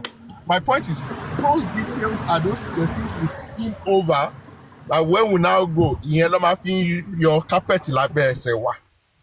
You get what I'm saying? So these are the things we need to be talking about. That even now, as they're talking about constitutional reform, right? What we should be talking about is not whether we want region or not. Is how to make sure the verbiage in that constitutional reform removes all these roadblocks that they have put for us that we're not seeing. That if 2/3 of the voters and the affected constituents assemblies have voted for forming the National Assembly, we don't need the National Assembly. Why do I need somebody from Zamfara or Enugu to be deciding what we have decided in our house? Because you are still in the same nation, Mr. Koti. Just like it happened with Amotekun. You cannot just decide what you want to do now. No, hear what I'm saying. I'm saying as Yoruba, this is what we should be fighting for in that National Assembly, that change the law. Because if we leave it like that, we cannot achieve it. They are waiting for us. So don't make an excuse for them. I'm saying we should learn to read the details so that when we go to have a conversation, this should be our position that no. You see this one here, we need this change. That the law should say when 2/3 of the states affected have accepted that this is what they want, just inform the country. We're not saying we're leaving the country. Not say 2/3 of the rest of the country. Oh, I get what you're saying. Yeah. You get what I'm saying? No, it's all those things that you said that sounds good. I get what you're saying. They have put some subtle impossibilities there for us that we're not paying attention to. But it's not the law yet, it's recommendation. So Tomba Day House, they now have to trash it out based on what you are saying. So I get your point. I know, and I'm saying as the people, talk about here, you making here one in the first place. Talk about here, kill fellow negotiate. So I am for all those things that we hope to achieve through these things. I'm not against it. But what I'm saying is, as a people, have a habit of missing the landmines that they have planted for us. We get excited by the mirage that they post. So, I mean, I believe we can make a document fini. You know what I'm saying? And as a people, we need to start learning to do that. That's all I'm saying. I'm not against, of course, if we can have our regionalism the way we want it, if we can. I have been following Dawn Commission from its inception. They have some wonderful ideas. I'm all for that. But I am saying what is more important is let us recognize the landmines in the way so that we can also be, as we're working on achieving what we can achieve, also be working on clearing the landmine. Otherwise, all our efforts come to naught. That's all I'm saying. Thank you very much. And so let me just say something. Okay, go on, Professor Olukumi. Yeah, so based on Coty's initial submission, what I had, or maybe it was a misinterpretation, but what I had was slightly different from what I hear him saying now. So what I had initially was the so-called regions that are going to be formed. I'm using region in quotes here now. When all these states that are willing band together to form whatever it is that they want to form, well, it's going to be a paper tiger, it's going to be a dummy. They're not going to possess any real powers. Therefore, there is no point going for it at all. That's what I had initially. No, I didn't say there's no point to. I said we don't understand. Yeah, so the point of the reason why I was kind of arguing at the beginning was because, well, those regions are not going to have any power. So if they don't have any power, what's the whole? So that was what I was hearing. Anyways, my point is there are 2 points. At one far end of that point is pure ethno-linguistic federalism, which we know people like our father Olowo was a very huge fan of. It was something, in fact, he took a cue from what was going on in India at the time. And we know that what India operates right now is ethno-linguistic federalism. There's the Malayalam states, there's the Kerala states, there's the Hindi, there are the Hindi belt states, there are the Tamil states, and so on and so forth. And then on the other end, on the other far end of that spectrum is what is obtainable right now, since we are already there. Now, in between these two positions, there are several intermediate points. So the goal may be, well, I want to get to point B. However, I'm at point A right now. How do I get to point B? Especially given the fact that if I choose to go for point B right now, given the extant structure and the fact that we exist within the Nigerian, may be largely impossible because other people are going to be diametrically opposed to it. They would say no, capital no for that matter. What I'm going to do is, okay, if all the parties involved agree that, you know what, there are intermediate positions between that A and B that everybody can agree to, I'm going to gladly take it. And those intermediate position, or the intermediate position that looks like it is attainable right now, is the issue of what was, for example, addressed in the confab. So if people are happy with that position, well, I will take it. There may be details there that we are not seeing, but of course, it's something that can be discussed as well. These are issues that can also be discussed. I am not sure Yoruba leaders are going to just overlook a lot of these, let me use a look at this word, roadblocks that have been set as traps. I'm sure they are going to do them and they are going to address them accordingly. Are you sure, Olukumi? Are you sure? I'm actually very sure. They will. They didn't go to the confab report. So, Emma Gbagbepe, the current constitution, at the confab itself, rather. The current constitution that is actually being run in Nigeria was something that was actually being hoisted upon us. Nobody actually sat down to discuss anything anyway. No, listen, I know. Constitution, Olukumi, I know. Just like you say this, right? My position is very simple. I hope our leaders will go and negotiate correctly for us. But the chances of them doing it is higher when you have an informed populace. That is my own position. So we are the populace here as we are reading those documents. You know what I'm saying? Higher when we have informed politicians, actually. No, stop. I'm not stopping. There are 107 people here, right? As we are reading those documents, those landmines, if 107 people did not know it before, now they know it. Such that when they go and talk about those documents in other places too, they can be pointing it out. That is how you have an informed populace that puts more pressure on politicians. Don't forget that when your politicians are going to negotiate, people are also coming out with counter proposals for them that they have to be compromising. So they have to know what their people know and what their people will accept and not accept. If you don't know, it is easier for them to compromise against your own interest. That is my own position. That's why I always bring out.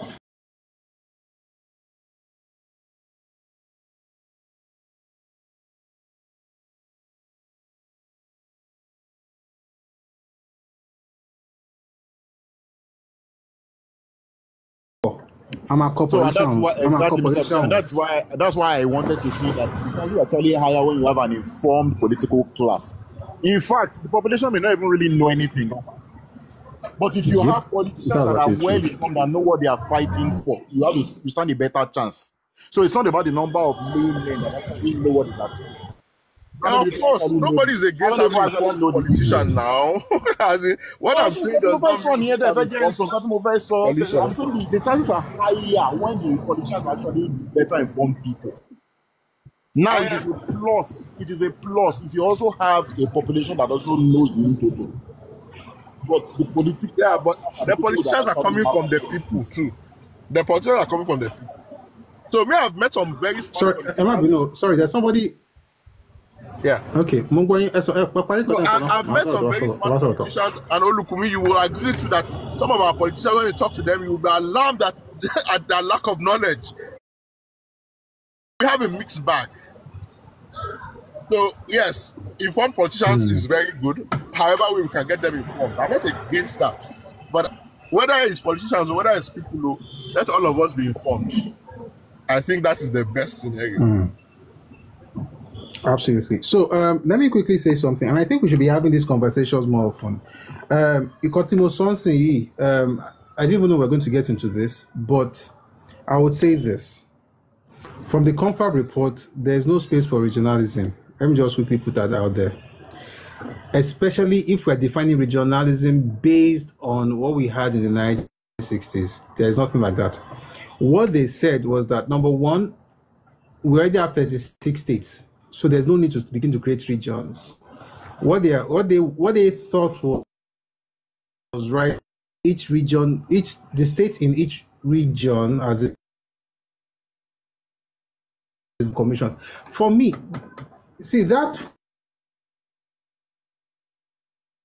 before 1 year's WDC, say it's a big deal, and this is why when people criticize President Tinubu and all those things, I'm always like, are you not seeing, have you read the report? Are you not seeing that he's implementing these things somehow? That instead of you having to do it amongst yourselves, it's actually making it the federal government do not bear a cost because of the precedent of NDDC, and it's building on that to create the same thing for every other region. But it's actually something from that document. And then, but I like the idea of merging states, and I'll tell you why it's important to me. We said we want regions. Now we have a template for having a region. Now this template is not like a cut and dry kind of thing. You still have to debate it in the National Assembly. But the debates now will now go in the direction of, okay, referendum here. So already in this stuff, you already have referendum being included in the Constitution without having to make so much noise about it. Maybe we'll get to the one that has to do with secession, but I know that Jonathan was telling them not to discuss the solution of Nigeria. So maybe we'll get to it. I'm just saying that Yoruba people, you want region, you want Yoruba region, you want Southwestern region. Well, what will happen is you won't get Southwest, but you can actually have what Awo really wanted. What Awo wanted was not Western region. What Awo wanted was an ethno-linguistic state. And he said you can use different words to connote it. You can call it a state, a region, a province. It doesn't really matter. It's just want a place where ethno-linguistic groups can be together and have that and be federating unit in Nigeria. So nǹkan tó máa ṣẹlẹ̀ ń sìn ni wípé tó bá ti ṣe àwọn ìpínlẹ̀ tó bá ti pọ̀ báyìí, the states can then merge, not just for the development commission now, but to be a single entity that has one governor. So it will be reminiscent of what we had in the First Republic. So you have all these states, 6 in the southwest. In fact, it's not even 6 because there's going to be Ijebu, Ife, Ijesha state, Ijebu state, Lagoon state. They are creating many states, and I hope they actually create as many as possible. The beautiful thing is that when we collect all the money, we can then say, Western region. Now let's put that to the test by asking people to vote for a referendum. To buy the 2/3 normal agree on in the National Assembly, then we use 2/3. But whatever they now agree on, maybe it's 2/3 majority or 50% or 60%, whatever it is, we can then work on that and then we'll get what we want. But wait, what's 2/3 of 100? 3/4 of 100 is 75. Okay. 2/3 is less than 3/4. Anyway, the point is that we'll be able to. 2/3 of 100 is 66. 2/3 of 100 is 66. Okay, it's less than 3/4. Actually. So what we eventually now have is that if they say it's 2/3, or they say it's maybe 55% or 60%, then we can now, because me, I even like it, to be honest. And the reason I'm saying this is because many of us would like a separate nation, but many of us would not mind if we had a region that we could actually do the way AO did, the Western region at the time. But we can't get it directly. But what if we or not get here? And I think this makes sense. But we'll have more conversations around this. So, but Professor Busuyi, all of that doesn't matter. We don't talk about the resource control. Yes, now resource control. Les state creation. Mostly, last week, only your king minorities. Last week, I saw resource control. Like, there is no way you are really going to be talking. Okay, so let me give an example. There are 4. There are 4 criteria. If you want to have a state, right? The first one is that you have to prove that it is viable. The second one is that that state has human, material, and natural resources. I'm going somewhere. The third one is that you have the land mass and the water mass based on whatever prerequisite that is dictated by the National Assembly. Then the fourth one is that you have to prove that the new state you want to create will not affect the viability of the old state from which it's been cut out of. Now, that second one talks about you having human, material, and natural resources. And I don't know how you're going to have that conversation without now discussing the idea of resource control, which, by the way, is also in this document. So let me read to you what is in the document. I won't talk about the revenue allocation. Let me say something about, they call it resource. Just 1 second. I found it. I just want to find. Okay. The first schedule of the Constitution should be changed to limit the powers of councils to non-hazardous waste. Okay, sorry. The right, resource democracy. The right of the people to own and manage their resources by entrenching resource democracy gives rights to federating units to prospect for and develop resources in their territories. This will remove conflicts between federating units and promote progressive and active development. Then it says the power on the issue of resource management should devolve to states and local communities in order to allow them to participate in the management of resources. There are many things here. See, this document is actually a treasure trove. So hopefully, we're going to have more conversations on it. But the point is, the thing about resource control is also in here, and is to devolve the powers from the federal government to the federating units. So that will be the states and then the local communities. Hopefully, to even get to the families. Like when they find something, no one prospect, no one one can. In other words, the license for prospecting is not in the hands of the federating unit. Sorry, it's not in the hands of the federal government, but in the hand of the state. You don't have to go to Abuja to take to receive license in order to be able to mine gold in Osun State. So what that means basically that the state is the one in charge of it, and then the communities or maybe even the families get something because they found it on their land. The point is that, Sherry, when you start having one conversation, you don't come up with number two criterion here. You must have human, material, and natural resources. My question is that what does it matter if you have those things, but there's no provision for you to control them?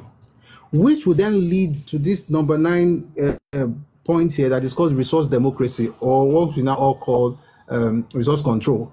So the conversations will have to go to the other one, and then by the time you put everything together, I think we will have what we want, even if it's not the way we want it. Like even if we don't get it the way we want it, but at least we're going to get what we want. So yeah, resource control has to be part of the conversation, and it's already, I think just about everything was discussed in that confab. Not everything, but just about everything. And if we really study the document, and I hope the people in politics also study that document, so that when they speak in the National Assembly or in the State House of Assembly, they'll be speaking like informed people, and they'll be able to, champion something good for the rest of us. But thank you very much for bringing all these things up, Mr. Kotti. Well, we'll see. You know what? So I know the conversation is in the confab, but why I said you can't talk about circulation without talking about resource control. So a report like this, right? Chances of it being implemented wholesale. You know what I'm saying?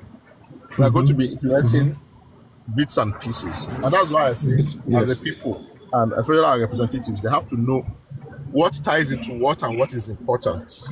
You know what I'm saying? So somebody, if I was on the other side, I can come and say, you know what, let us compromise. Let us keep resources, the resource control the way it is, but you will win on state. But this is the result of compromise, though, Mr. Kotti. No. Result of compromise. On compromise on fún alele. No, implemented. Chances of it being implemented 100% is slim. You know what I'm saying? Okay, they can implement in saying it's going to be another round of negotiations. So I'm on the other side. If I want to pull the wool over your eyes, I will say, well, Busuyi, let us compromise. Let us keep resource control the way it is. But you really want state, regional government or whatever, you can have that. 50-50. If you don't understand how resource control is tied to that state, wait, Egbomi. I'm not saying you do that. I'm just trying to make an example of why understanding everything is tied together, right? So if you don't see how it's tied together, you can say, we can't win everything, not realizing that you have not won anything, right? So again, the point is us digesting these things, understanding it, seeing the intricate interplays between all these issues, so that when we are negotiating, we are well informed. That's all. I can't really tell you more than enough. This been well informed. I get what you're saying. But I think there's also one thing, is that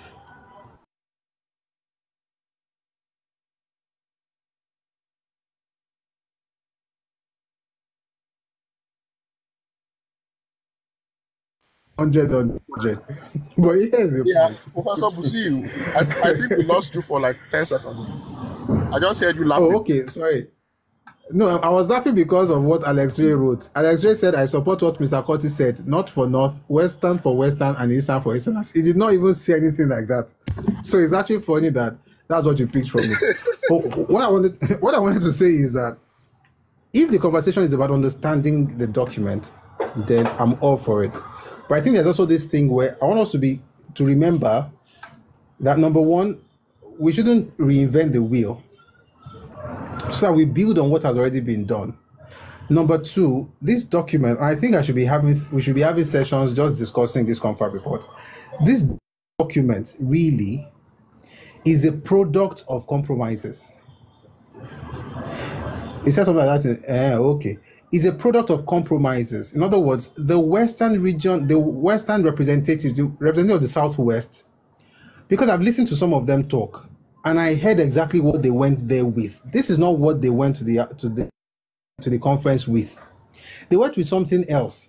But when they got there, this one had its own, this one had its own. You have to make compromises, you make concessions, then you now agree, and then you publish what you agree on. So this document is not the Western position. This is not the position of Yoruba people. This is a position of Nigeria after having made compromises. In other words, Hausa Gbetiewa, Kanuri Gbetiewa, Igbo Gbetiewa, Ibibio, Yoruba, Efik, everybody came with their own. They now said, remove this one. We don't want this one. Regionalizing our Agbelo. They didn't give us what we wanted. We wanted resource control. They mentioned it here. And then they wrote it in a way that it will help everybody across the country to have access to the resources within their domains. So what you see, what I'm trying to say basically is this. I agree 100% with the fact that we need to understand the document. But I also want to say that we shouldn't have to necessarily reinvent the wheel of negotiations. There will still be negotiations, but let's just remember that this document I'm reading, this is not the position of the West. If we want to go back to the position of the West, we can now go back to all the way negotiating. But from what I'm seeing, look at the SWDC I keep saying SWDC. Look at Development Commission. The position of the West. It just passed with no fanfare. The position of the West now is pretty much. The position of the West now is pretty much implement the Compact report. That is pretty much the position of the West now. They implement the Compact report. So Adam saying, even that much. But the report itself is not the position of the West. Yes, but now our position is implement the report. Now, what I'm saying is, you and I knowing Nigerian politics and all the other interests, and when it comes to implementing it, they no go. And you, you know. So now the question is, when we now get to that point, what are we going to be conceding? That's my own concern. Read that report now. You know, say they no go green now. Yourself, you know. But my question is, how did they agree to it during the confab? Because it was from them. It is easy to agree to, and everything will still go to National Assembly. Fair point. You know what I'm saying? But you notice people got on pass in the National Assembly these days, based on the confab report. There is not so much antagonism towards them. Have you noticed? Okay, let me ask you this question. Have you noticed that there's antagonism from a certain part of the country against this administration? No, of course there will be that. Why? Of course, why? Because I mean, they're not going to let go that easy. They're going to also want to. So what I'm asking is, what you're not seeing in the National Assembly, right? Because National Assembly is just a handful of people, right, that can be manipulated, that can be bought. You are seeing it where it matters. You know what I'm saying? It's just that maybe they don't. I get what you're saying. I get your point. But shall I tax reform? Shall I go in the past? So my own concern about tax reform,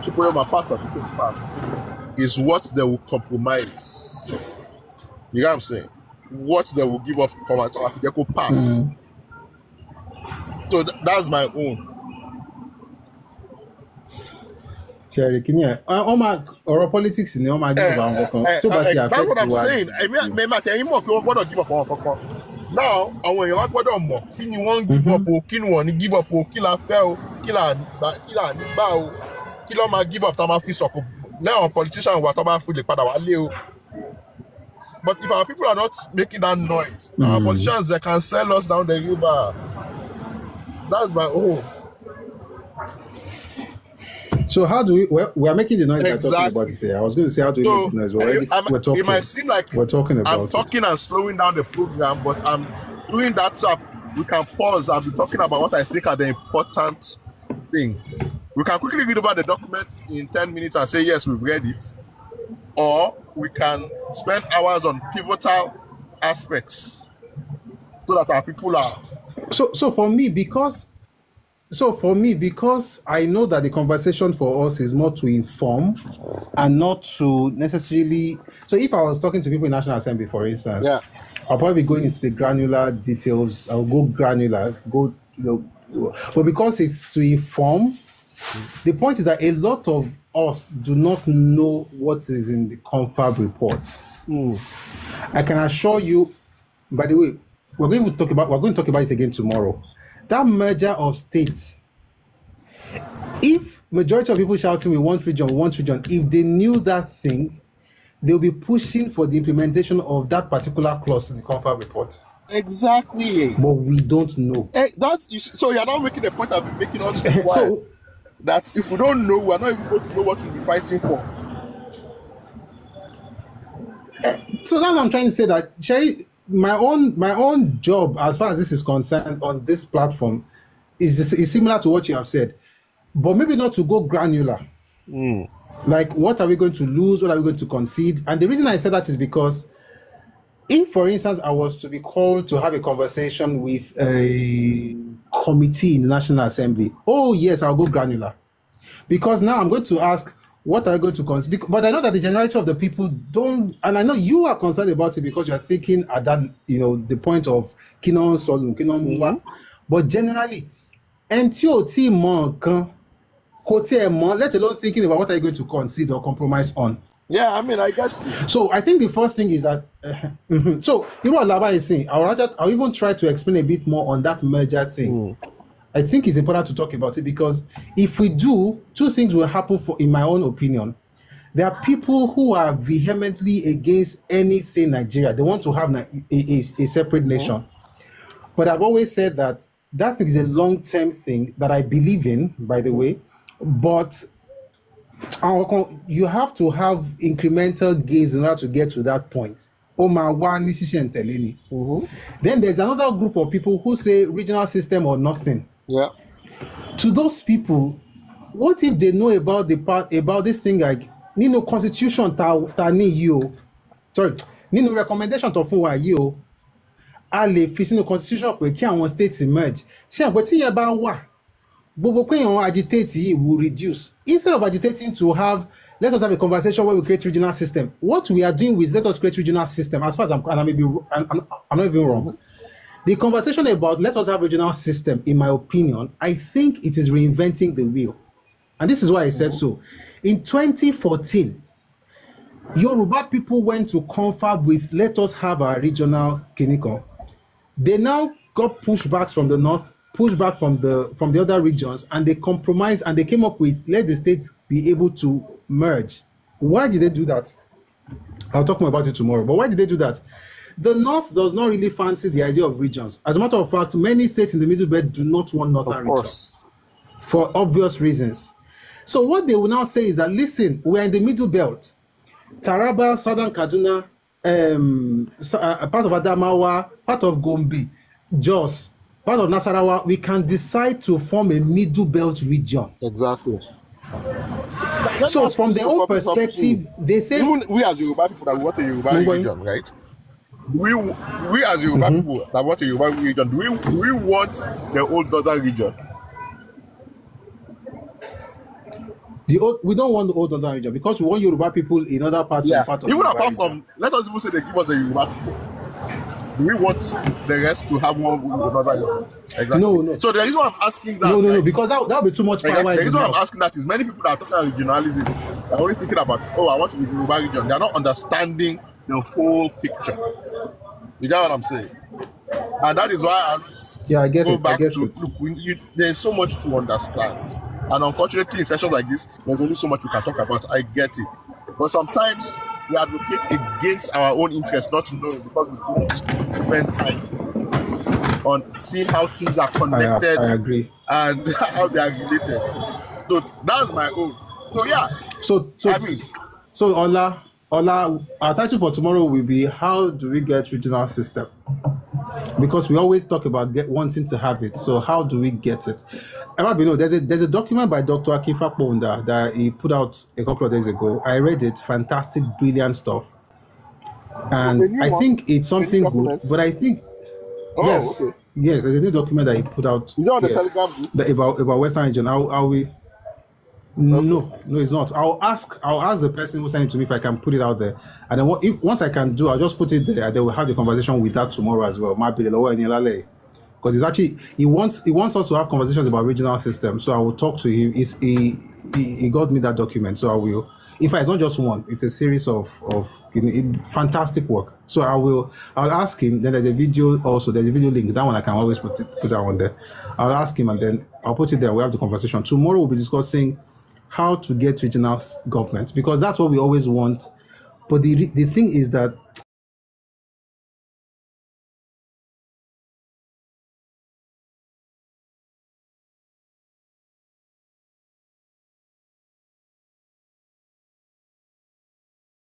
want us to spend years now doing the things that people have done like 11, 12 years ago to settle all the matter.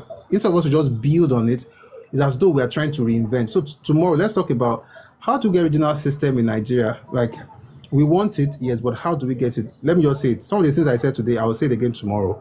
But then I will now bring other documents to support it with the documents by Dr. By the way, Dr. Akinfaponda is one person who is for Western region. But I think we have to now start asking, because this is what I ask myself. Orodun Solenu, how do you get this thing you're talking about? How do you get this region? How do you get more states? How do you get this thing? At the end of the day, they're still going to go through the political process. But what I'm noticing in the last 2 years is that the federal government and the National Assembly, they are passing the recommendations of the confab, but one say low key. And I've seen like 3 things happening. 2 are done. 1, I'm wondering, are we seeing it? Are we seeing it?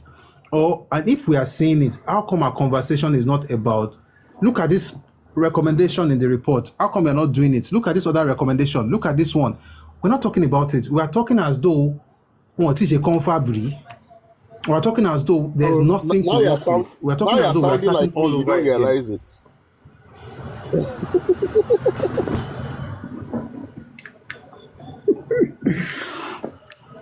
I would take it as a compliment, because you are this person. When they say the devil is in the details, like you want the details. So if you say I'm thinking like you, that would be a huge compliment. But we're going to have that conversation tomorrow, so that I want to thank even Yoruba Nation. The path to that is this. The path to regional system is this. So for Busuyi, and if you understand it, regionalism, right, is a symbiotic relationship. It's a chicken and egg question. Absolutely. Yeah. It's a chicken and egg question. Now, absolutely. So that's why I'm always for this Yoruba Nation, because it puts pressure on achieving what you're saying. You have to say. Absolutely, and that's why I say that it's a political sharing. Most of them saw Yoruba Nation. There's a political solution to it. One hates here. If you want, but the point is that it's helping you. Is that what I'm trying to tell you? It puts pressure on this. What you are trying to do makes you. Those are now willing to listen to you. Yeah, they have to listen to you, because what is the alternative? The alternative is something worse. I get your point. Yeah, you gone for the sun or the stars, and somehow you can learn exactly something. I get the point. You see, this Yoruba consciousness that we have now within the Nigerian political space. You might not want to give Yoruba Nation movement the credit, but trust me, without that movement, that's 2023 it's part of it. No, it is. Exactly. No, it is. I won't lie. They are part of the, and okay. Yes, I will say that. I will say the one that the conservative movement, are doing right now. And I hope that these conversations also will, what the people that are agitating can keep on, but I think that it also helps to know what to agitate for. So when they're asking for Yoruba Nation, and like I always say, I think I've always said that I believe that Nigeria, not even believe, Nigeria is a weight on Yoruba people. It's a huge, massive weight dragging us back. So I want us to be able to flex. But the difference between me and many people is the how. And people will tell you that, forget about the how, let's just have it. So my question is, but I have to know the how. Like, how do you get it? And then you study all the documents available, you're like, okay, you have only two options, violent or political. Violent, I already see what's happening in the East. I don't want that for Yoruba people. Political, okay, so what options do we have in politics? We don't have many options in violence. Violence is just one thing, and it's easier to destroy than to build. So I don't want us to go into political options, right? Because that's not what this is about. My own is actually Yoruba nation. I'm also Omara. At region, at Yoruba nation, it can't what's best for Yoruba people. You know what I'm saying? For Yoruba people. I don't think a Yoruba nation person will see something that, even if it's going to be marginally better for people in Nigeria, I will say no, we're not going to do it. It's not going to stop you from advocating for Yoruba nation. You know what I'm saying? But my point is, everybody wants what is best for the Yoruba people. And you see, you know Yoruba, it is in those debates that we move forward. You know what I'm saying? In those tough conversations that we move forward. So I would just encourage you, don't be scared to get into the details. You will lose some people. You see those people that you will lose by getting the details, they are not going to contribute much anyway in the first place. Yeah, I'm saying that's my whole. I agree. So you want people that truly want to understand. So and when they understand, they can now contribute. That's my own position. But yeah, I think I feel like I've hijacked your stage. Let me keep quiet now.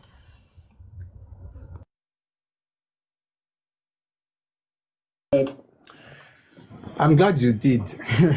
And I think one of the things I've also noticed in the last few days is how conversations give birth to like the topic for the next conversation. So that way there is like a logical flow. And so tomorrow we'll be talking about how to get regional system in Nigeria. This is what the average Yoruba person wants, because we know that the golden age for Yoruba land was between 54 and 66 when we had regional government. So we want to have that. And those who also want to have Yoruba nation, trust me, we're on the same page. Right? We're on the same page. We just have to understand the fact that some of us are more, look at the political approach to it. You know, there's a political approach to it, and we can get what we want. You know, so hopefully by tomorrow we'll be able to have that conversation. If I know, by the grace of God, tomorrow 1 p.m. Ife time, which is West African time, we'll be having a conversation about how to get regional government in Nigeria, and our main resource would be the Comfort report of 2014. We'll also be looking at ours works. Two books from our I think would help us would be The Path to Nigerian Freedom and ours autobiography. I think those two books will help us. But primarily, Omaje Comfort report, some of the things to start solo Niyama so again. Then the report by Dr. Akifa Ponda. But let me say this in case you are his fan. I'm going to submerge that in the Comfort report, you know, so that way we're able to have like congruence. So thank you very much for being here. All the speakers, I want to appreciate you very much for taking all your time to speak to us. Mr. Kotti, G Money Bill, Solani, Alex Ray, thank you so very much for being here. I'm going to play the anthem, and I will be here tomorrow, p.m. Ife time. West African time, 1 p.m. on the dot. We'll be here. The first few minutes we'll listen to music. So if you have songs you'd like us to play, I have a pretty decent sound, whatever. So you'll be able to enjoy it. And then we'll get into the conversation. Here's the Yoruba anthem. We'll play this and then we'll close for today. Eshongon.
And I pray that with all these conversations, we actually shine brighter than whatever, not just diamonds.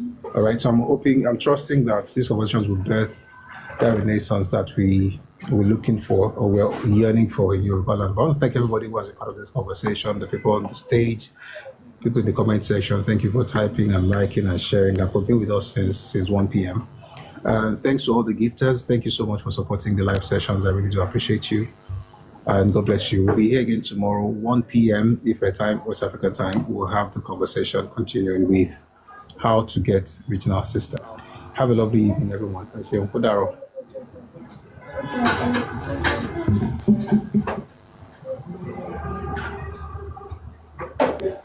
Odaro. Thank you.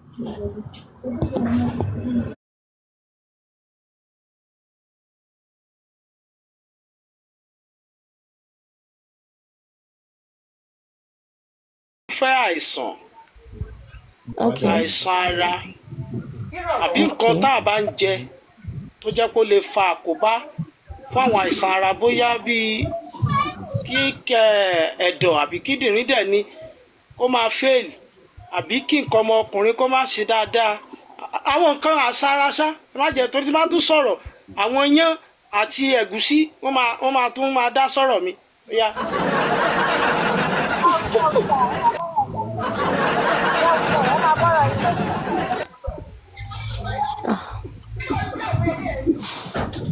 Tá bá ní pé ká sọ̀rọ̀ nípa àìsàn ara oríṣiríṣi ló wà. Àná àwọn àìsàn ara tó wà ní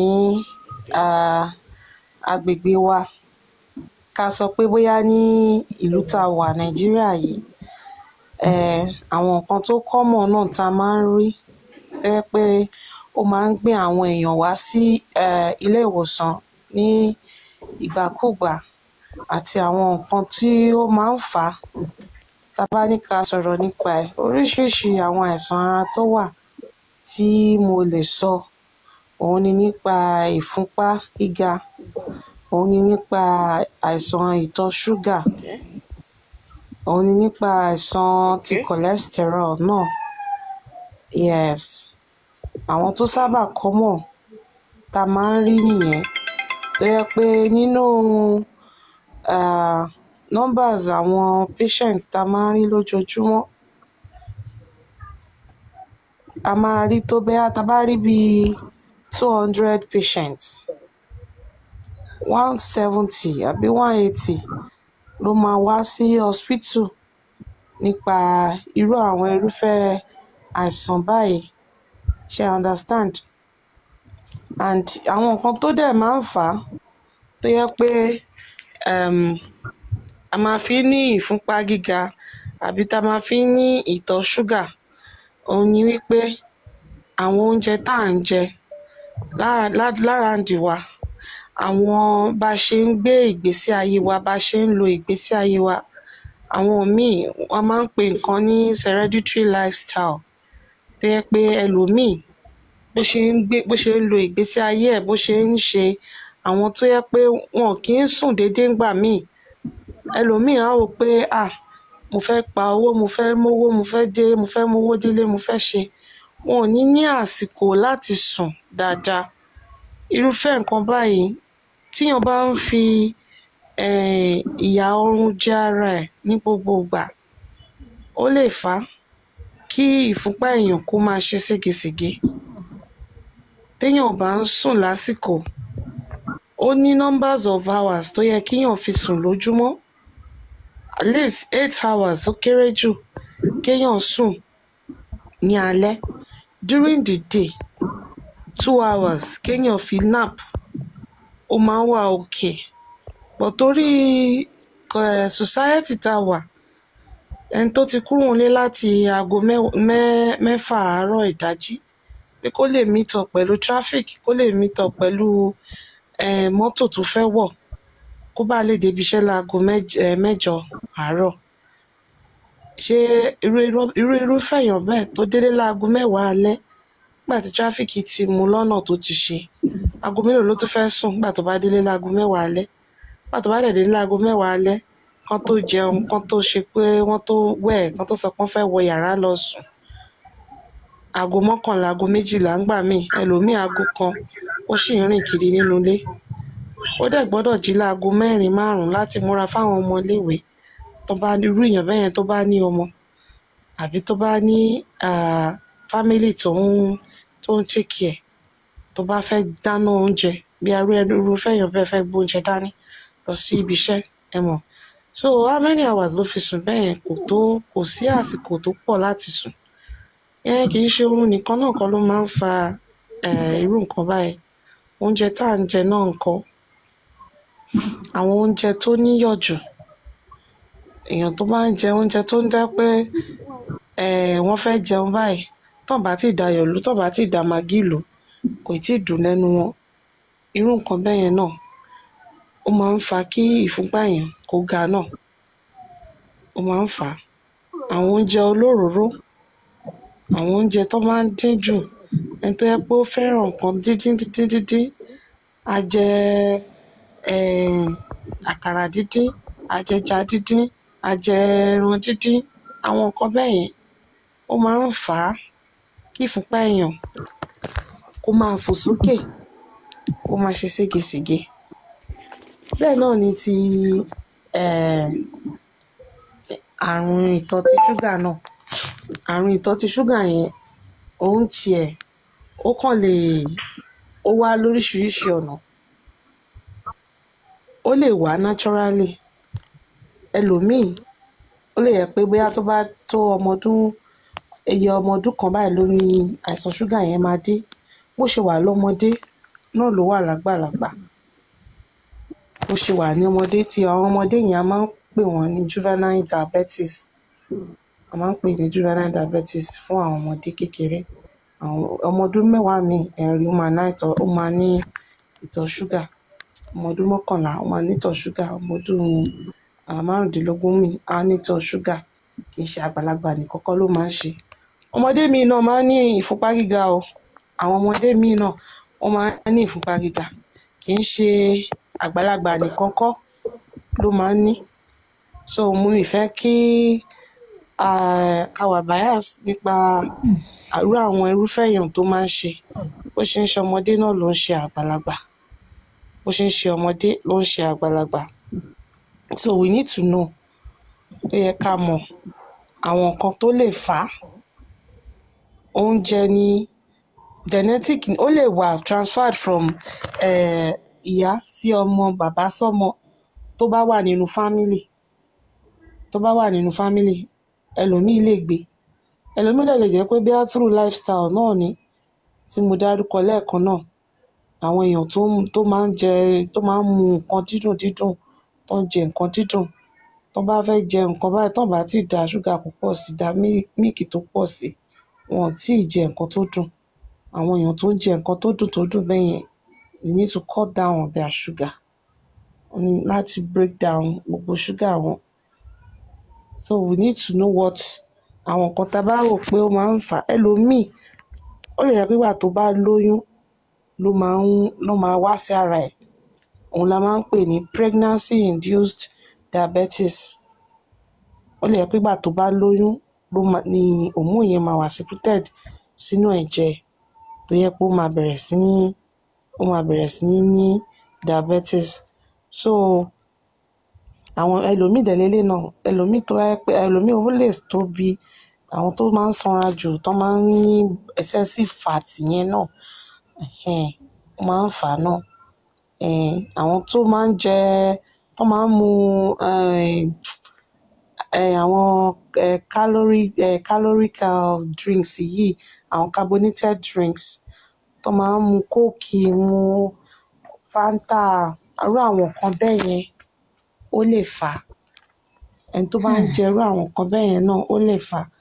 Ìyẹn wá ń ṣe pé bóyá ká má wá jẹ àwọn nǹkan báyìí rárá, bọ̀ ká ṣe é níwọ̀ntúnwọ̀nsì kó má pọ̀ jù, because tí ṣúgà náà bá tún low jù lára náà, a tún ní nǹkan náà tó tún jẹ́ low blood sugar. Tí ṣúgà náà bá tún low jù lára náà, wàhálà náà tún ni. So a gbọ́dọ̀ make sure pé a strike balance nínú àwọn nǹkan tá a bá ń jẹ. Tó bá ti oúnjẹ wá, ká strike balance. Tó bá yẹ pé a fẹ́ jẹ bí ẹ ṣe dárúkọ iyán lẹ́ẹ̀kan báyìí, ẹlòmíì tó bá ti kó àkàṣù iyán síwájú kò tíì jẹun, kò tíì feel like a king nínú ilé ẹ̀. Àwọn ò pé ẹ bá mi kọ iyán yẹn kó ga lè mọ̀, kó bọbẹ̀ sí kó ṣe pọ̀npọ̀ rárá. Tá bá jẹ ìwọ̀nba iyán díẹ̀, kí nǹkan ilé tó bá máa kún wa nínú kó jẹ́ nǹkan ọbẹ̀, kó jẹ́ ẹ̀fọ́ la fẹ́ fi jẹ, kó bá wa ro ẹ̀fọ́ yẹn. Ká make sure pé ẹ̀fọ́ yẹn ó rich in protein.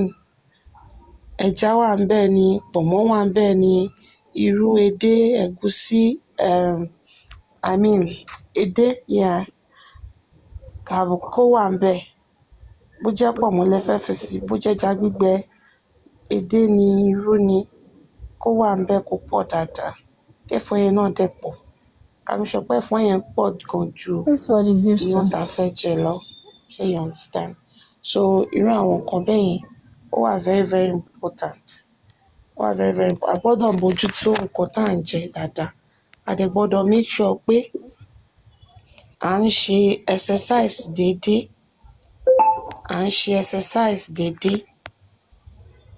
Ká make sure pé à ń ṣe exercise. À ń lọ fún, bó jẹ́ road work lẹ fẹ́ ṣe, ẹ ṣe road work. Ẹ lè rìn jáde ládùúgbò yín kẹ́kọ̀ọ́ rìn. Tẹ́ bá jẹ́ pé àwọn èèyàn tó ń lo bus stop ni, ẹ lè rìn lọ sí bus stop kẹ́ tó rìn padà wá. Kò jẹ́ dandan pé ẹ lè wá lọ sí gym house, ẹ lọ́rọ̀. Ẹ lè rìn ládùúgbò. Even nínú ilé, doing house chores. Ẹ ń ṣiṣẹ́ ilé, ẹ ń gbálẹ̀, ẹ ń nulẹ̀, ẹ ń fọlẹ̀. Ara exercise ilé ni. Ìyẹn ń fọṣọ gan nígbà míì, ara exercise ni. So we need to know the kind of exercises we do. Aerobics exercise, anaerobic exercises, we need to know. So a gbọ́dọ̀ mọ irú àwọn exercise tá a lè ṣe. Ṣé you understand bẹ́ẹ̀ yẹn náà? Irú àwọn nǹkan bẹ́ẹ̀ yẹn máa help wa. So, and you take a lot of water. Ká máa mu omi dáadáa. Ẹ máa mu omi dáadáa. Very very important. Ká máa mu omi dáadáa. Ó máa help wa. And if you take alcohol, àwọn tó ń mu ọtí lè affect blood pressure, ó lè affect ìtọ̀ ṣúgà. No. So we need to, àwọn tó mu ọtí, ẹ mú níwọ̀ntúnwọ̀nsì. Research sọ pé èèyàn lè mu ọtí. Wọn ò sọ pé ọtí ò dáa, ṣùgbọ́n ẹ mú in little quantity. Bó jẹ́ bottle ẹyọkan lẹ fẹ́ mu in a day, tó tẹ́ ẹ mọ̀ pé ẹ lè ṣe láì má mú. Okay, ẹ mú. Àmọ́ ẹ má lọ mú pé kẹ́ ẹ wá mú àwọn tó ń mu 5 bottles, 6 bottles tó máa ń yó kẹ́rì yẹn. Ẹ má yẹ kó dìgbà yẹn. Àwọn oúnjẹ tá a bá fẹ́ jẹ, no. Let's reduce our salt intake. Let's reduce àwọn oúnjẹ tó bá ní epo jù, òróró jù, maggi jù, ká reduce ẹ̀. These are things we hear every day. Àwọn nǹkan tá a mọ̀ ni. Ká put it into practice. Ká má kàn máa rò pé kò sí kankan tó máa ṣẹlẹ̀ jàre. Ẹlòmíì á tiẹ̀ sọ pé ikú kan ló máa pààyàn. Ẹ má jẹ́ ká máa bá wọn sọ.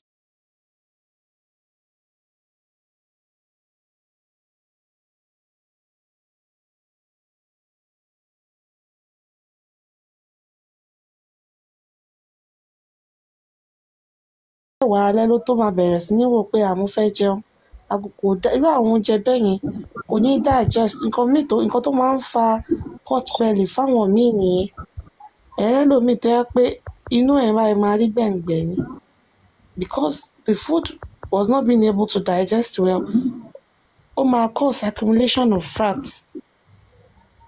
fat yẹn ló máa store sínú yẹn tínú yẹn máa fi tóbi so let's eat anything 7 p.m. 7:30 ká ti jẹ oúnjẹ alẹ́ ká ti mọ̀ pé alẹ́ ti lẹ́ nìyẹn àti jẹ oúnjẹ alẹ́ bàbá ṣe ń sọ pé a fẹ́ jẹun láago 9 aago 10 oúnjẹ yẹn ò ní ráyè digest because àní rí bí lọ by that time kò ní sí pé àárín à ń ṣe so we need to know what we are doing ká mọ àsìkò tá a lè jẹun sí ká dẹ̀ mọ̀rọ̀ àwọn oúnjẹ tá à ń jẹ so I think ìwọ̀nba tí mo lè sọ nípa àwọn ilé tí ó wà nìyẹn for now tó bá ní ẹni tó fẹ́ béèrè nípa anything àwa tún lè dwell on that much better. Ó ti drop ẹjọ́ fẹsẹ̀ ṣe nǹkan má bínú. Gbogbo létà ló ní question. Mo kàn fẹ́ béèrè ni pé kí ló máa ń fa kí libido obìnrin kó lò?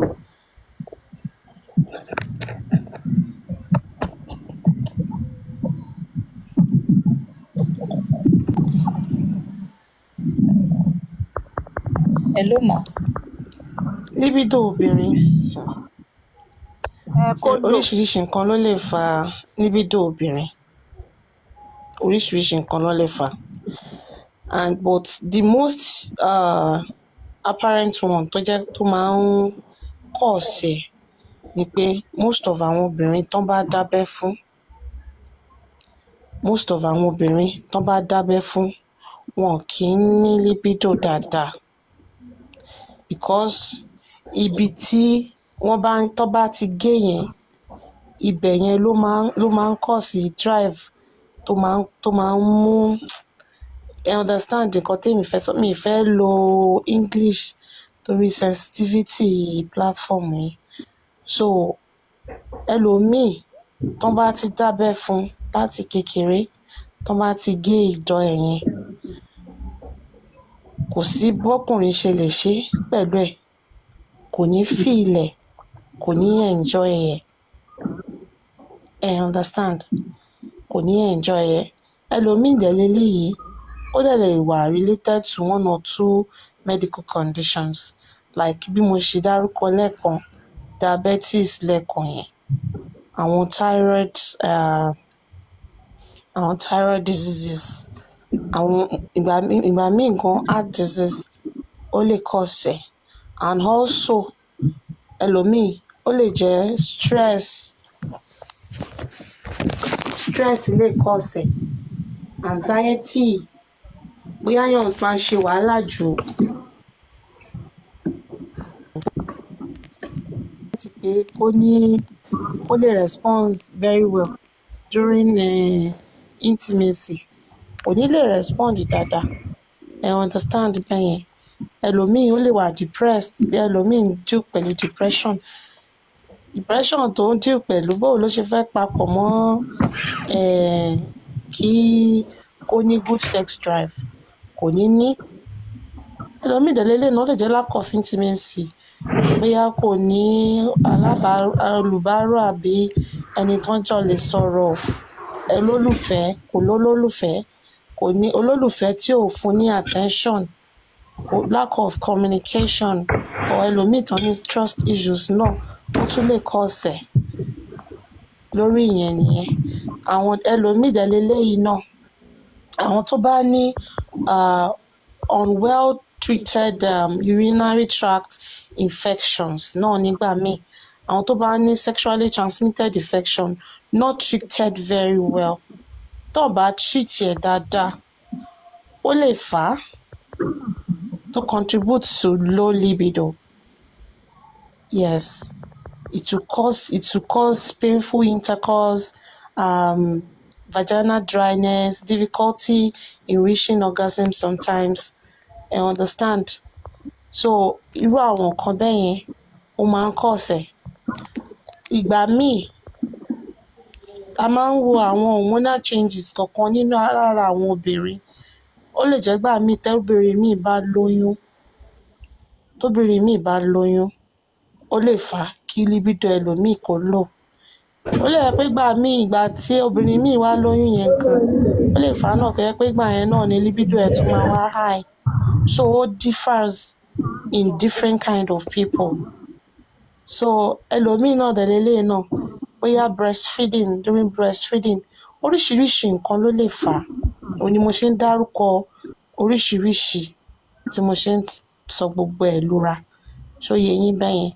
So wá depend lórí nǹkan tí ẹnìyẹn bá ń bá fíra at that time.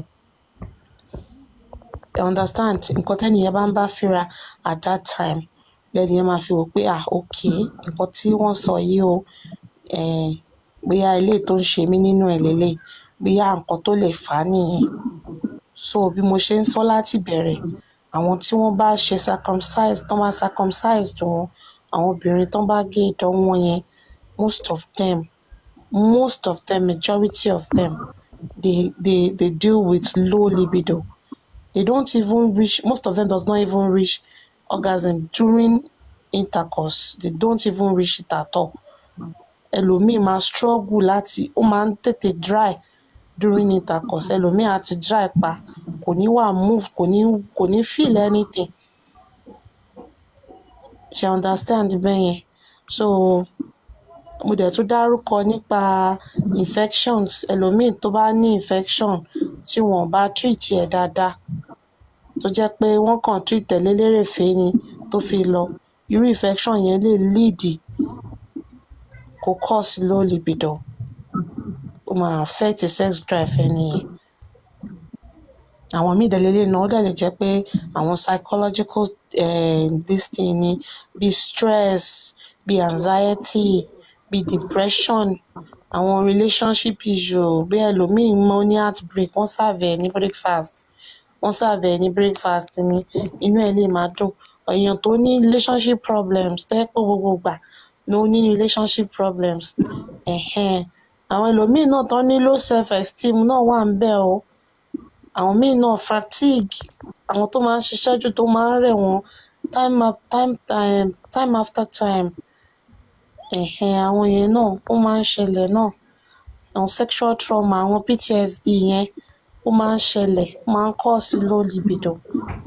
Mo dẹ̀ tún dárúkọ nípa medical conditions àwọn tó bá ní any medical conditions because tó bá fún wọn ní oògùn àwọn tó wà diabetic tó ní hypertension tó ní heart disease tó ní àwọn thyroid gland diseases wọ̀nyẹn irú àwọn èèyàn bẹ́ẹ̀ yẹn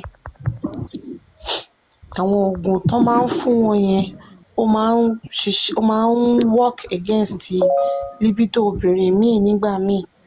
She understand? So irú nǹkan bẹ́ẹ̀ yẹn ni àwọn nǹkan tí mo lè sọ̀rọ̀ lé lórí nípa wọn nìyẹn.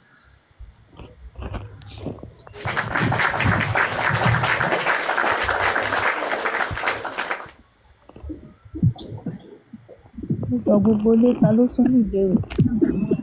Èmi náà ní ìbéèrè o.